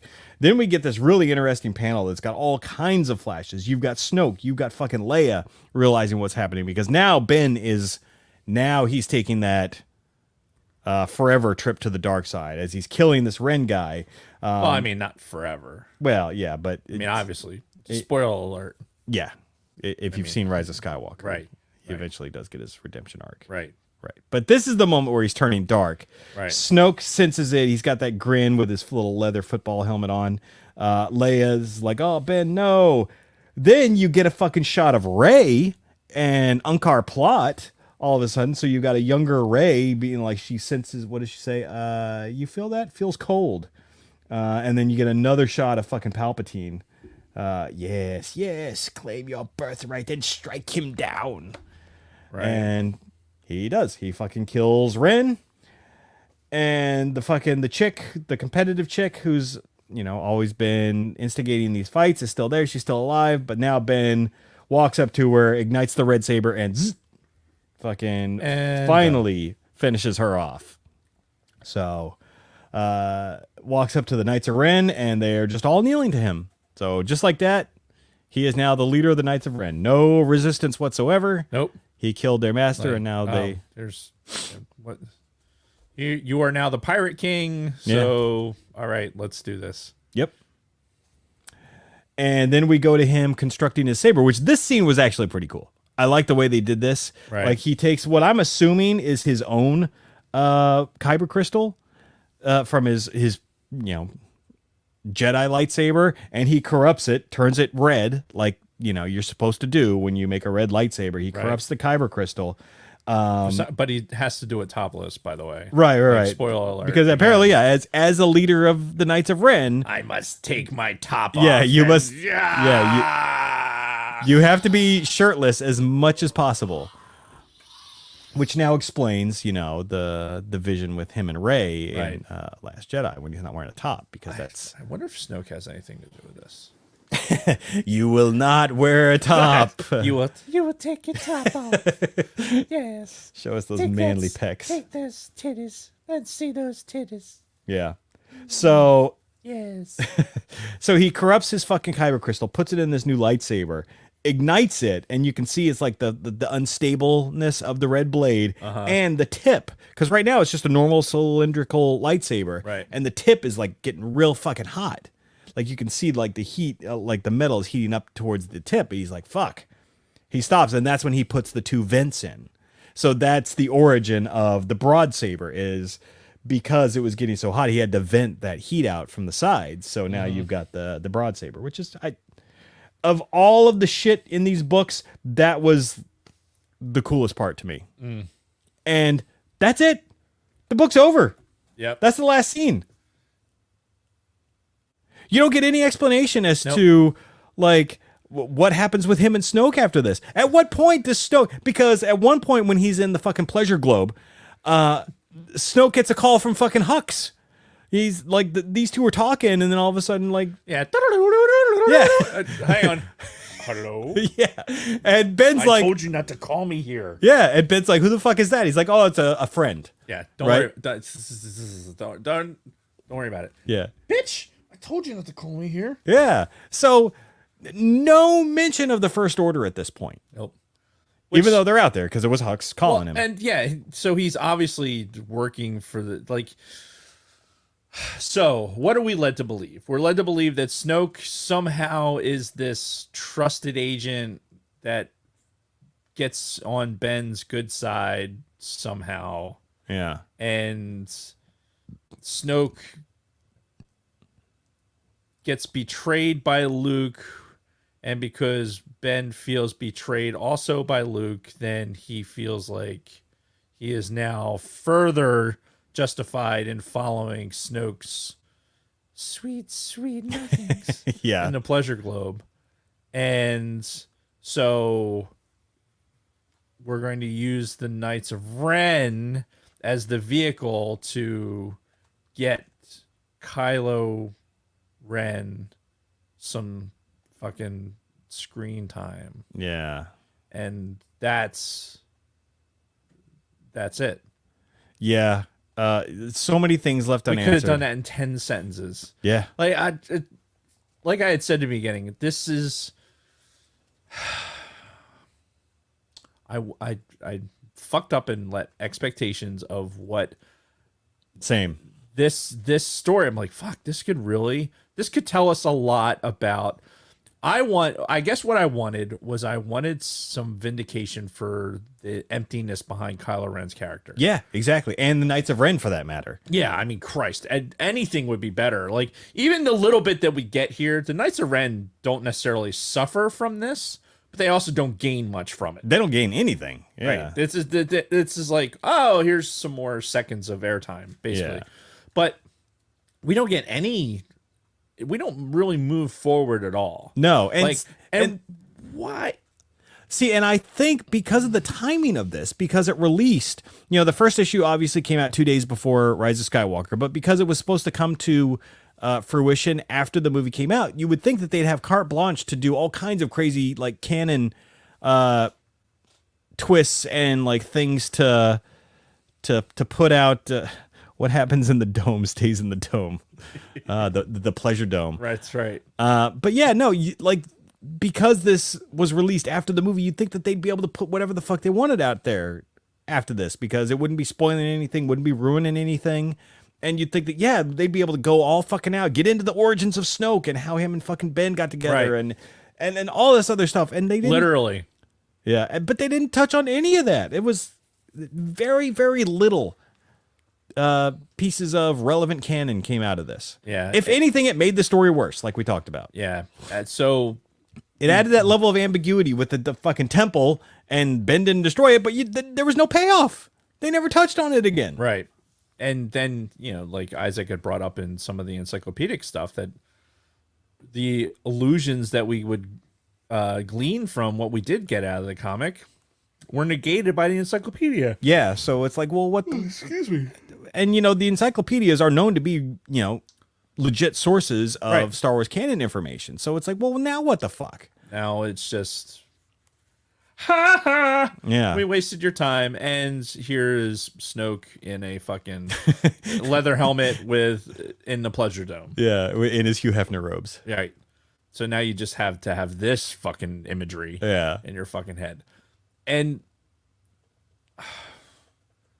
the real question is it worth... I still kind of want this answered. I still want to have an idea what's the deal with Snoke. Yeah, yeah, because even I though would we know he was created by Palpatine, blah, blah, blah, there's still, like, a whole history with him in the current timeline. I'd like to see how he got brought into this, like, even with this introduction in the Pleasure Dome or whatever. I'd still be curious, like, okay, here's this creation. How is life, Yeah, and what was the breathed plan? into this fucking character? Yeah. And how is he going to be utilized in the grand scheme? Yeah, was the plan always like, all right, we're gonna plop him into the universe, we're gonna, like, connect him with Ben, we're gonna eventually Right. use him to, like, pull Ben to the dark side. Right. And why fucking make the guy who looks like fucking a cross between a mushroom and Groot? Why make this guy the fucking guy? Like, Right. you couldn't have come up with another fucking character? Well, we do know that he is another clone of Palpatine. right. Like, But you could have fucking had a better clone. yeah. And you have the clone, right? the son clone that fucking at least was put together enough to fucking procreate Yeah. and fucking have Rey. Yeah. Well, but then we're getting into the whole shitty planning when it came to this whole... Shitty shitty planning. Yeah, shitty planning. We're gonna do shitty planning. Yeah, no, but because that's when you get into that whole thing again. How like they didn't know what the fuck they were doing. Like I don't know. I don't know how Kathleen Kennedy could have not seen this as being a complete fucking disaster. When it's like, you go make this movie, then you and the second guy are going to have lunch one day, talk about what each other's doing, then second guy's going to go make his movie. Yeah, high tea, and then fucking roll out and then do whatever. Legitimately, that's one of the stories I read, is that as fucking JJ was finishing up Force Awakens and Rian Johnson was starting to write fucking Last Jedi, they had lunch one day and they had a brief talk about how they were each doing their fucking thing, and that's it. Yep, this is where I think we should go, and this is where my idea was, and then that's it. Yeah.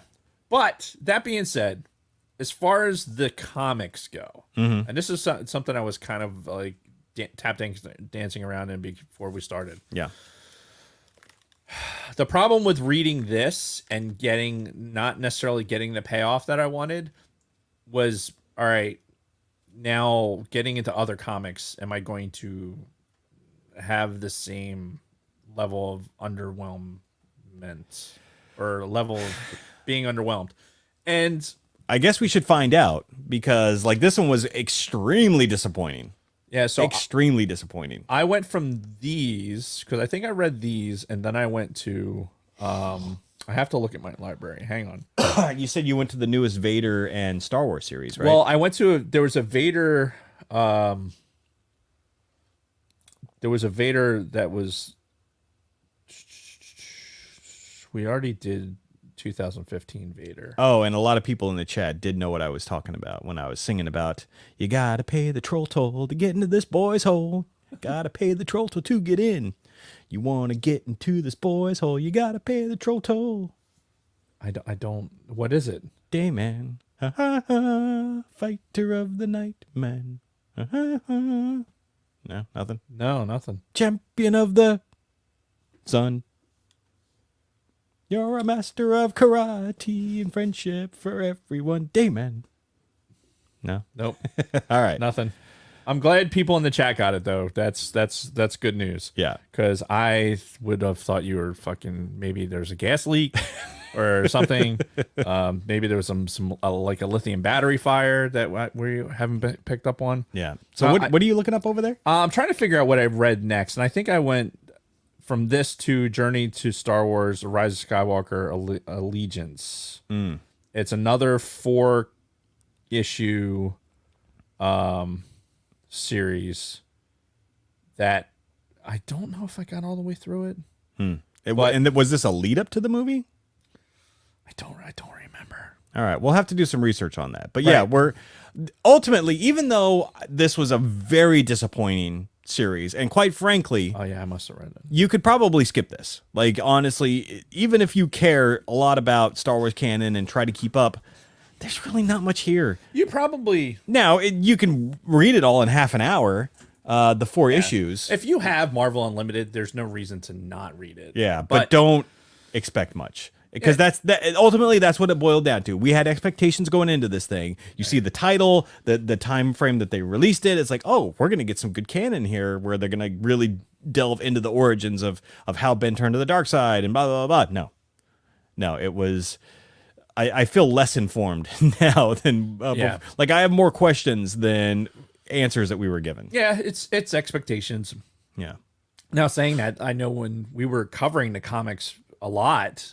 From what the physical comics when we were getting them, and contributing them to the Sacred Jedi texts, the Sacred Jedi text. Thank you. The Star Wars comic, like just the Star Wars title, had a lot of really good stories. Like there's definitely, if you haven't done any of the Star Wars comics and you're looking for content, and you're not necessarily wanting to get into the High Republic or any of the novelizations, there's definitely some good stories to be told in these Star Wars comics. Yeah, because if you go back to the early days of the podcast, we were doing the Star Wars comic and the Vader comic kind of simultaneously because they had a lot of like interlocking stories.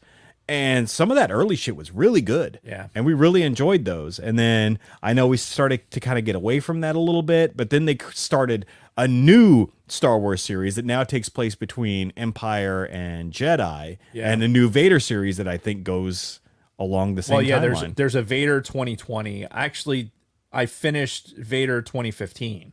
Right. So there was even another Vader. Right, because I think we're on on our third or fourth Vader comic. Yeah, Star Wars Darth Vader 2020 is what is in current production. Darth Vader from 2015 was 25 issues.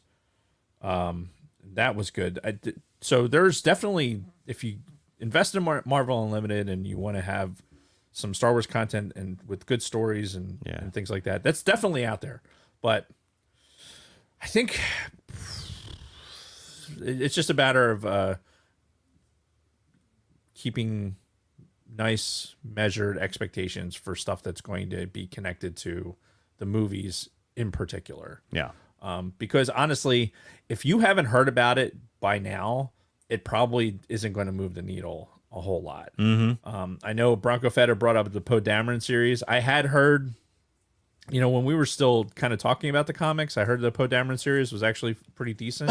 I'm pretty sure he was, trying to talk us into talking about the Poe Dameron series back then. He wasn't the only one. I know there was other people that were commenting about it too. Yeah. So yeah, that's. Yeah, we're not taking comics off the table. No, hell no. No. But not at all. But just just no, they're not all zingers. It's all about expectations. Yeah. And manage the expectations, which we are horrible at. Yeah, it's a lesson we seem to learn. We're so bad over and over again. So bad. Yeah. So anyway, any final thoughts on this series? Nope. Yeah. Yeah. I don't know. You kind of wonder what the point of it all was, but I guess each person can glean their own revelations out of this. That's right. What is the meaning of life? Right. What is the number of Star Wars podcasts there are in the Red 5 network? And what does Snoke's dick look like? And smell like? Oh, God! Especially being in those robes all day in the fucking pleasure dome. How's the ventilation in that pleasure dome? Probably not very good. It's probably real musty in there, real humid. He's probably got like old man balls too that sag way the fuck down. Oh, the old retirees in the fucking gym. Yeah, the ones that want to walk around naked. Fuck it. Yep, just let them fucking bang around clang, clang, clang, clang, clang. Jesus Christ, guys. Yeah. Yeah. Anyway, what are we talking about? Next gym PTSD. Next week, no show. Correct. Members of the show are going out of town, so we are not having a show next week. I'm going out of October 10th. I wasn't going to point fingers. Yeah, it's me. But when we come back 2 weeks from today, October 17th, we will be talking about the next 3 episodes of Andor. So looking forward to that. True story. Yeah, we thoroughly enjoyed the first 3 episodes, Yes. so we'll see what the second 3 episodes bring. Yes. The next time we speak to all of you fine people. And I think in the delay, whilst we're down for a week, I'll try to post all of those old back episodes to the audio that I've been neglecting. But I've had my reasons. Always keep them wanting. Always keep them wanting. So there will be some type of content that'll get released during that extra week. That was the whole point. Yes. We were planning it the whole time. Right. So I wonder if you can hear all this. I can. Yeah. Which makes me wonder. Is Miss Lopez getting ready for? I don't know. All that shit should be happening in her dressing room. All right. Well, I'm gonna go knock on her dressing room door really quick. Just give me a second. Are you really? Miss Lopez. Miss Lopez, are you almost ready for your spot? No. Do you need a few more minutes? I don't understand what that means. Okay, I'll come back. All right, she's not ready yet. So, in the meantime, whilst you're doing that, I'm going to pull up some our podcast feed and see if we have any new 5-star reviews, because I know she's gonna yell at me. Well, because under. I know they fucking. I wonder if they hear that at home. I don't know. We should listen to the pod. Yeah. and find out. A condition of Miss Lopez's return. We pretty much held her hostage, or held her visitation hostage until somebody provided a 5-star review. Yeah, because we haven't been getting a lot lately. Right. So and a 5-star review appeared. Yes. After last week's episode. So thank you for that. I don't know if we can keep doing that and keep using that as a ransom. I don't know what. I mean, it worked once. Yeah, so. I mean, can we do that every week? Like, hey, every week if J-Lo has to have a 5-star review. I think that's reasonable. Is it reasonable? I don't know if it's reasonable. Well, maybe we should ask her. I was just gonna say that. So we should ask her. And I'm pretty sure she's gonna be the one reading the 5-star review. So when we get to that point, you can, Okay. All right. she can let me know. All right. Is she? So let me just check on her. Ms. Lopez, yeah, are you almost ready? Is that a yes? Oh, hey, there she is. Yes, that's All a yes. right. Well, welcome back to the show. Oh, that was nice. It was a nice break. I'm collected now. Yeah. Even though it looks like I had a stroke because I'm only using half my mouth. Well, I'm more concerned about your hair. You look like you haven't done your hair in a while. Oh, you know, you got fat Affleck at home. I don't have to do up as much. Yeah, we might have to figure out a way to shampoo that or something because it's- you're looking a little ratty It's there. glorious. What are you talking about? Okay, what do I know? You know what? Talk to nice empath head. Well, again, I do have hair, but that's neither here nor there. Right. That's why you can't read minds because you have hair. Right, exactly. So, do you have anything for us to talk about? Oh yeah, we have all the Red 5 news. Oh, you know what? Let me just fix this right here. That's a little bother. All right, there we go. Hi. Hey, there you are. There, that's better. All right. So, you know what's funny? What? So, you know the Mr. John? Mr. John. Yeah, John. The John, our friend John? The John, yeah, your friend John. Have you ever met him? I don't know if you have. Oh yeah, we're close. Oh, Yeah. Okay. Oh yeah. But that's That's all you need to say. Yeah, So yeah. what about our friend the John? Anyway, so he when he listens to the episodes, he can't make it through this part. Oh really? Yeah, he can't take it. Is it tough for him to hear? Yeah, he can't do it. Like does your voice like bother him? I don't or- know. I don't know. Huh? Why is that, John? You do not take it all my sexy voice, or maybe it's the googly eyes. He just does the audio podcast. So Oh yeah. I think you lose a lot of it in yeah, the you audio. have to hold it. It's not nearly as sexy if you can't see the googly eyes Yes. and my beautiful hair. Yeah, it's a whole presentation on Yes, the YouTube. it's a whole thing. It's a whole thing. So what am I doing? You're reading the Red 5 news, Is that aren't you? it? That's all I'm doing. There's oh. no ransom note or something. Well, I think we'll get to that when we get to the actual sidebar cantina section of the notes. If it still follows the same flow that No, okay. So maybe just get a little beverage. That's little Diet Coke.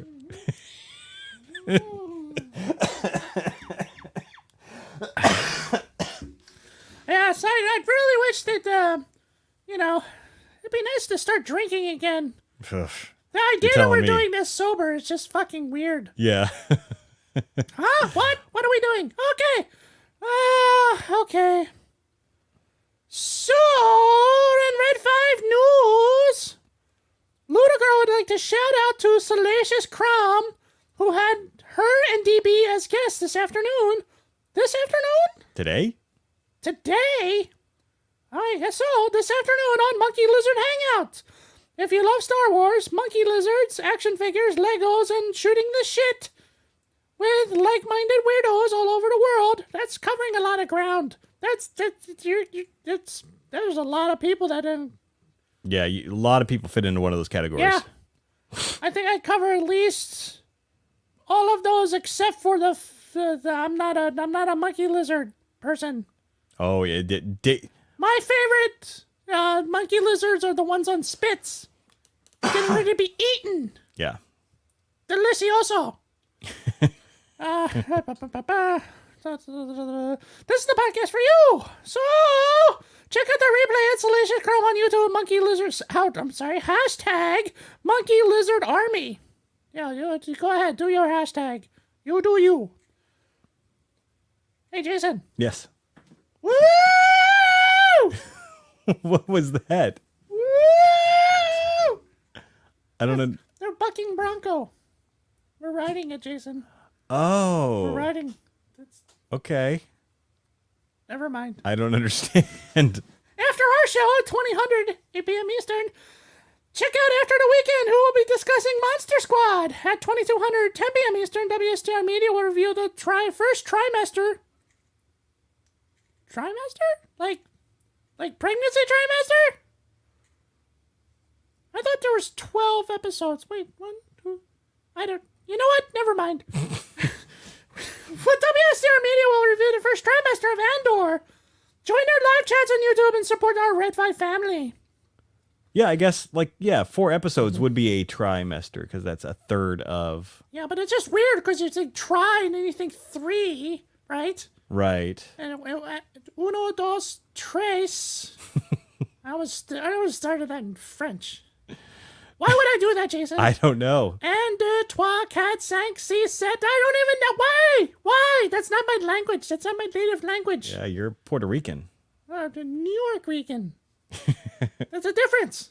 Oh, my mistake. You goddamn right. I'll beat your ass, boy. Okay, you barely touched on the Red 5 stuff so far. Well, the Red 5 Network now has 41. I'm 37? Plus 4. and a twat cat. 41, not to exceed 42, but better at 37. I'm 37? There you go. Browse through bio.link/red5. Check out the daily promos or shoot Lunar Girl a DM on any of our socials. She can suggest something you'll absolutely love that is perfect for you. What am I looking at? I was wondering that because you're kind of looking at me for a while. It's You like weren't. here, You weren't looking at the screen or at the people. So It's so if the teleprompter was up here, it'd be better. But it's not. It's over here. well, you'll have to talk to Dave. It's because his setup. there's a level of realism that has to be accurate. It has to be accurate. Right. We have to have the teleprompter up there. Otherwise, why are we bothering? I don't know. Dave and I'll fix that. Don't worry. Here, hang on.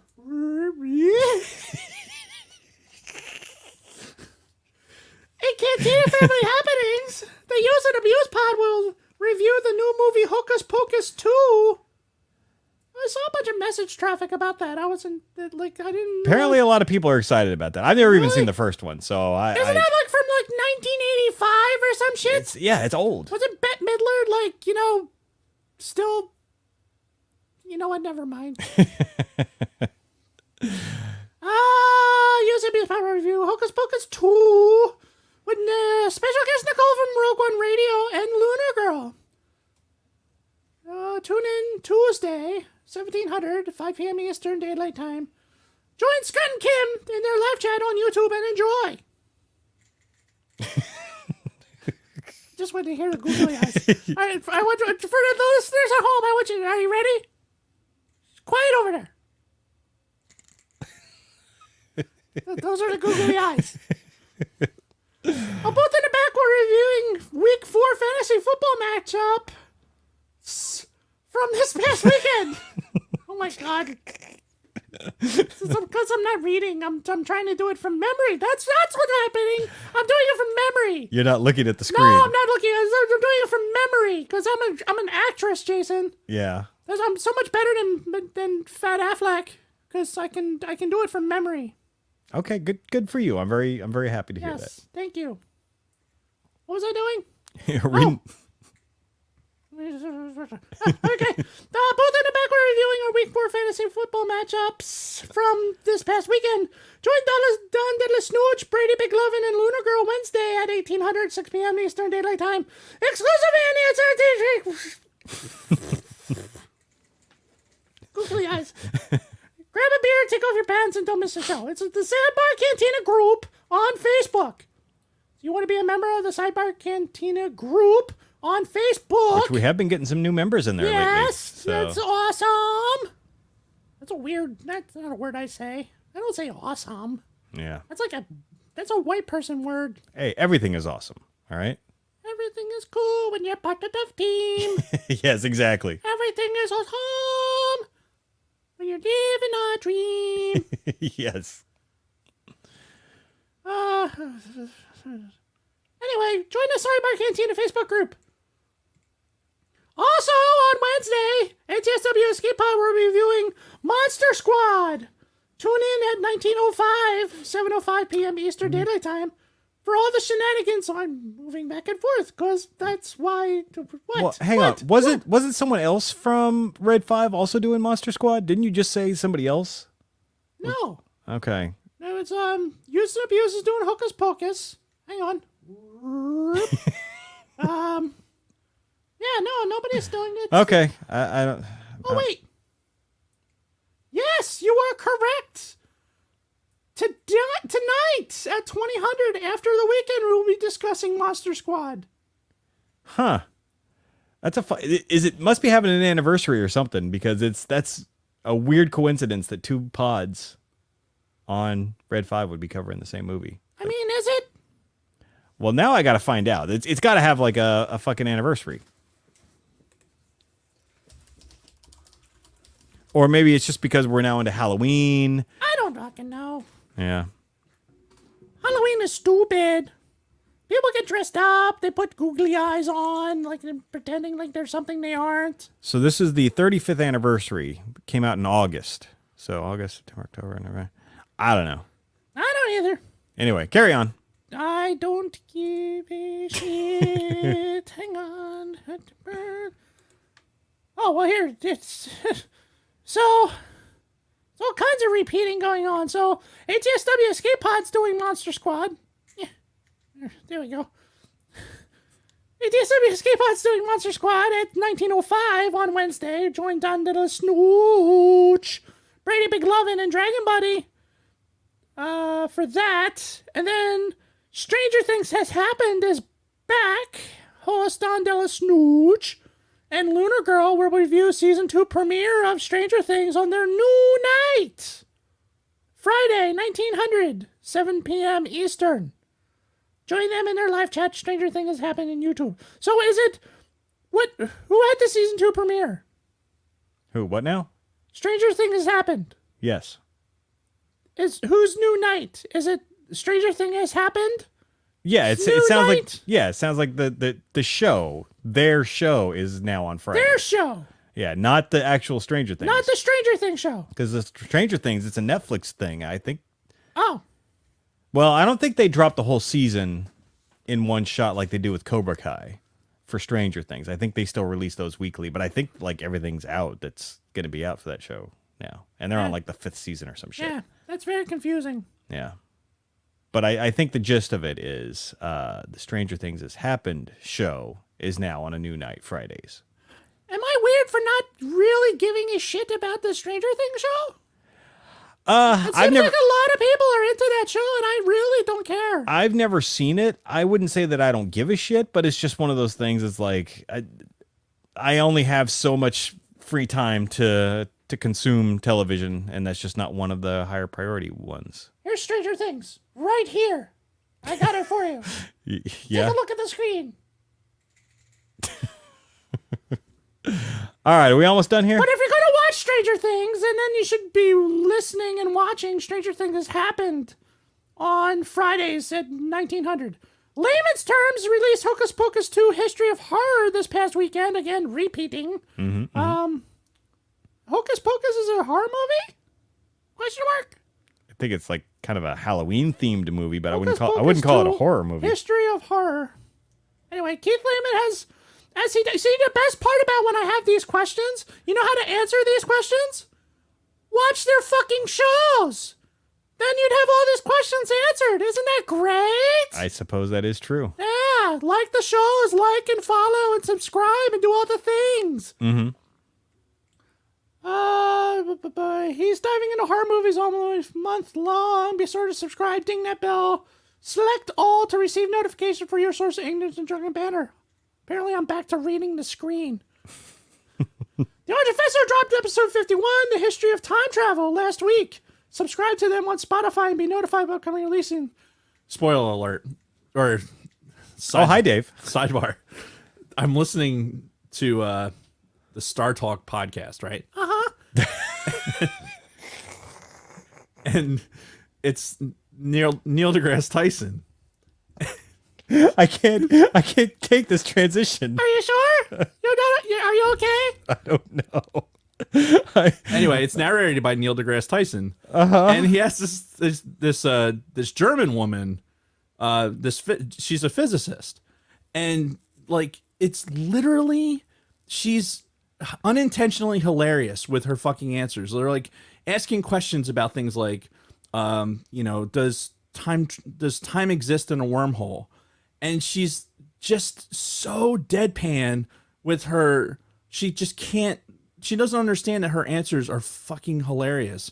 She's like, well, since they're not real things, then yeah, no, I don't. That's not even a real question to ask because it's not a real thing. And it's just like, this is. You realize you're on a podcast. Yeah. It's supposed to be entertaining. Yeah, well, I mean, unfortunately, when people are like super fucking intelligent like that, they can't grasp the concept of, She had a stick so far up her ass. It was so funny. Yeah, the smarter you are, the less social skills you seem to have. Yeah, but Neil deGrasse Tyson, he's like so fucking funny. Well, that is true, Yeah, and he's got- super smart. He's got so much personality. Yeah, I just gotta switch between both things just to see if it throws you off. I feel really weird right now. Can we just go back to Miss Lopez talking? All right.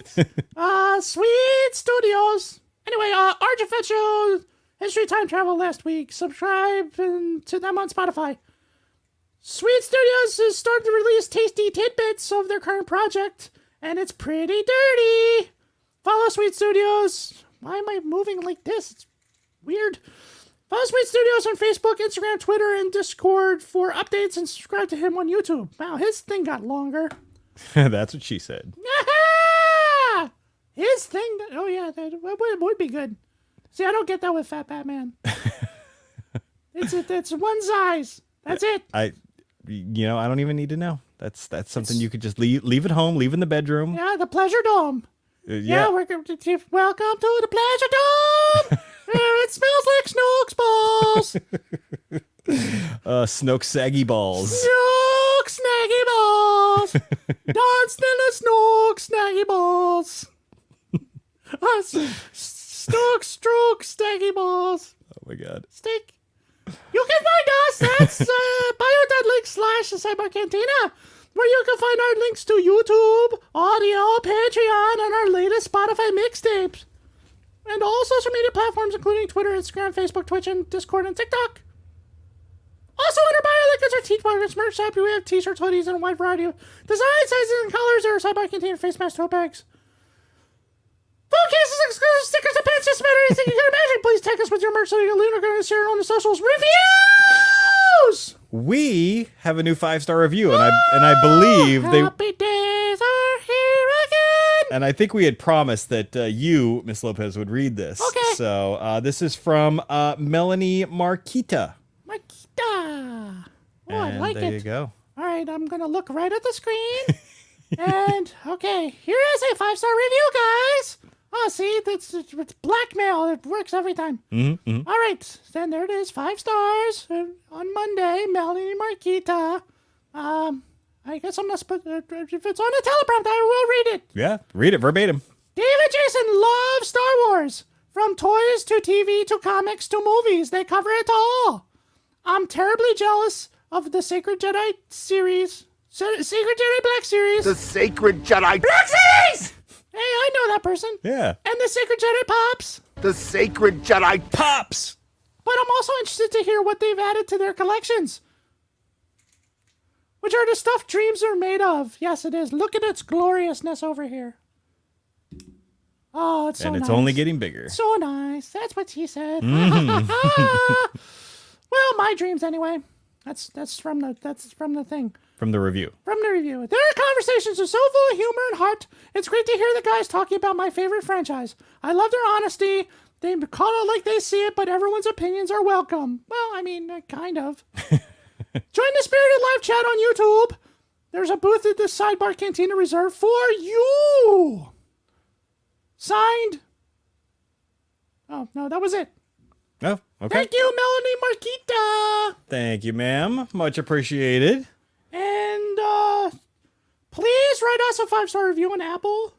Yeah, Miss Lopez may not make another appearance on the show until we get one, so... Like Red 5 superfan Melanie Marquita just did, and I just read it. Don't have an Apple account, our Facebook page has a review feature too. Just screenshot your review before you hit done, and DM us the pic on Instagram or Twitter. Tell us what you love or even hate about the show. Jennifer Lopez, that's me, my googly eyes. Or Hank, or Edith, or Mama. Or somebody fun will read your review word for word on our next episode. Plus, Luna Girl will send you swag. Oh, fuck. I didn't send the business cards.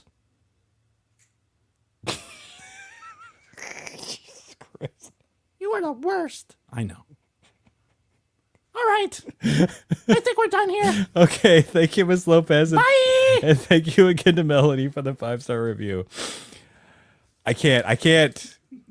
Like, it has to be one or the other. It can't be both. Why? That's too Why? much. It's too much. All right.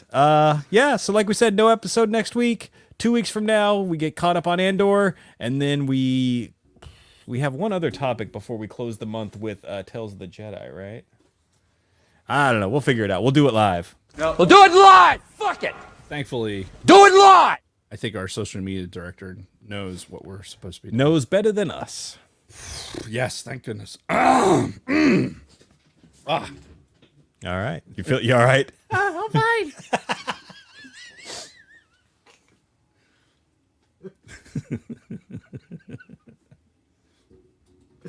Oh, you can't do that. You can't do that. It's too much. Now you understand. You understand why Kathy hates it. Why she hates when I do that. So, like the whole end read thing, she wouldn't. No, it's it's the voices thing. Like it's the voices thing. She doesn't like it. She doesn't. Because especially if I'm doing a different voice and it's coming out of my face. Wow. Nope, she's not into it. Ugh. Then if I switch back and forth, and it's not good. God forbid if I do it in the dark. Fucking forget it. Oh, we've heard that story. Yeah. Creepy Hank making an appearance. All right, I think that's it. Pleasure dome. Indeed.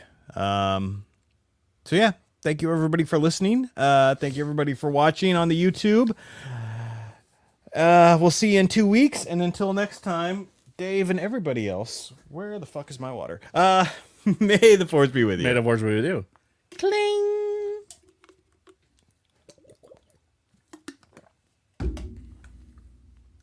Okay, now what do I click? It was a little odd. You didn't. I don't know. Lois's voice was a little off. Everything is a little off. I just did Jennifer Lopez for fucking 15 minutes. That is true. Oh God, too funny. Yeah, I can't. When I'm looking at you, you're talking, and all of a sudden I hear Jalen's voice come out of your mouth. I'm like, no, can't. Don't do it. Like I said, now you understand my wife's pain when shit like that happens. Oh my God, that's so weird. Okay, Bronco Fett, I will definitely do my best if the review is in Portuguese. However, since I don't understand Portuguese and may not get the appropriate inflection, I will do my absolute best. It is not. I do not want to insult another person's language. Yeah. Because I don't know it. So if you're going to do it, make sure it's legit. Because I will read it for sure. I'll just take my time with it and Gonna take my time. yeah. Not that I know Spanish either. Like honestly, I know French better than I know fucking Spanish. Yeah, you got the red Cinco right down. So I didn't even like. Did I even do Red Cinco? You did not. It was not in the notes. It's not on a teleprompter. way to go, Lunar Girl. All right. I think we should go. All right. Good night, everybody. We love you. See ya 2 weeks. Peace.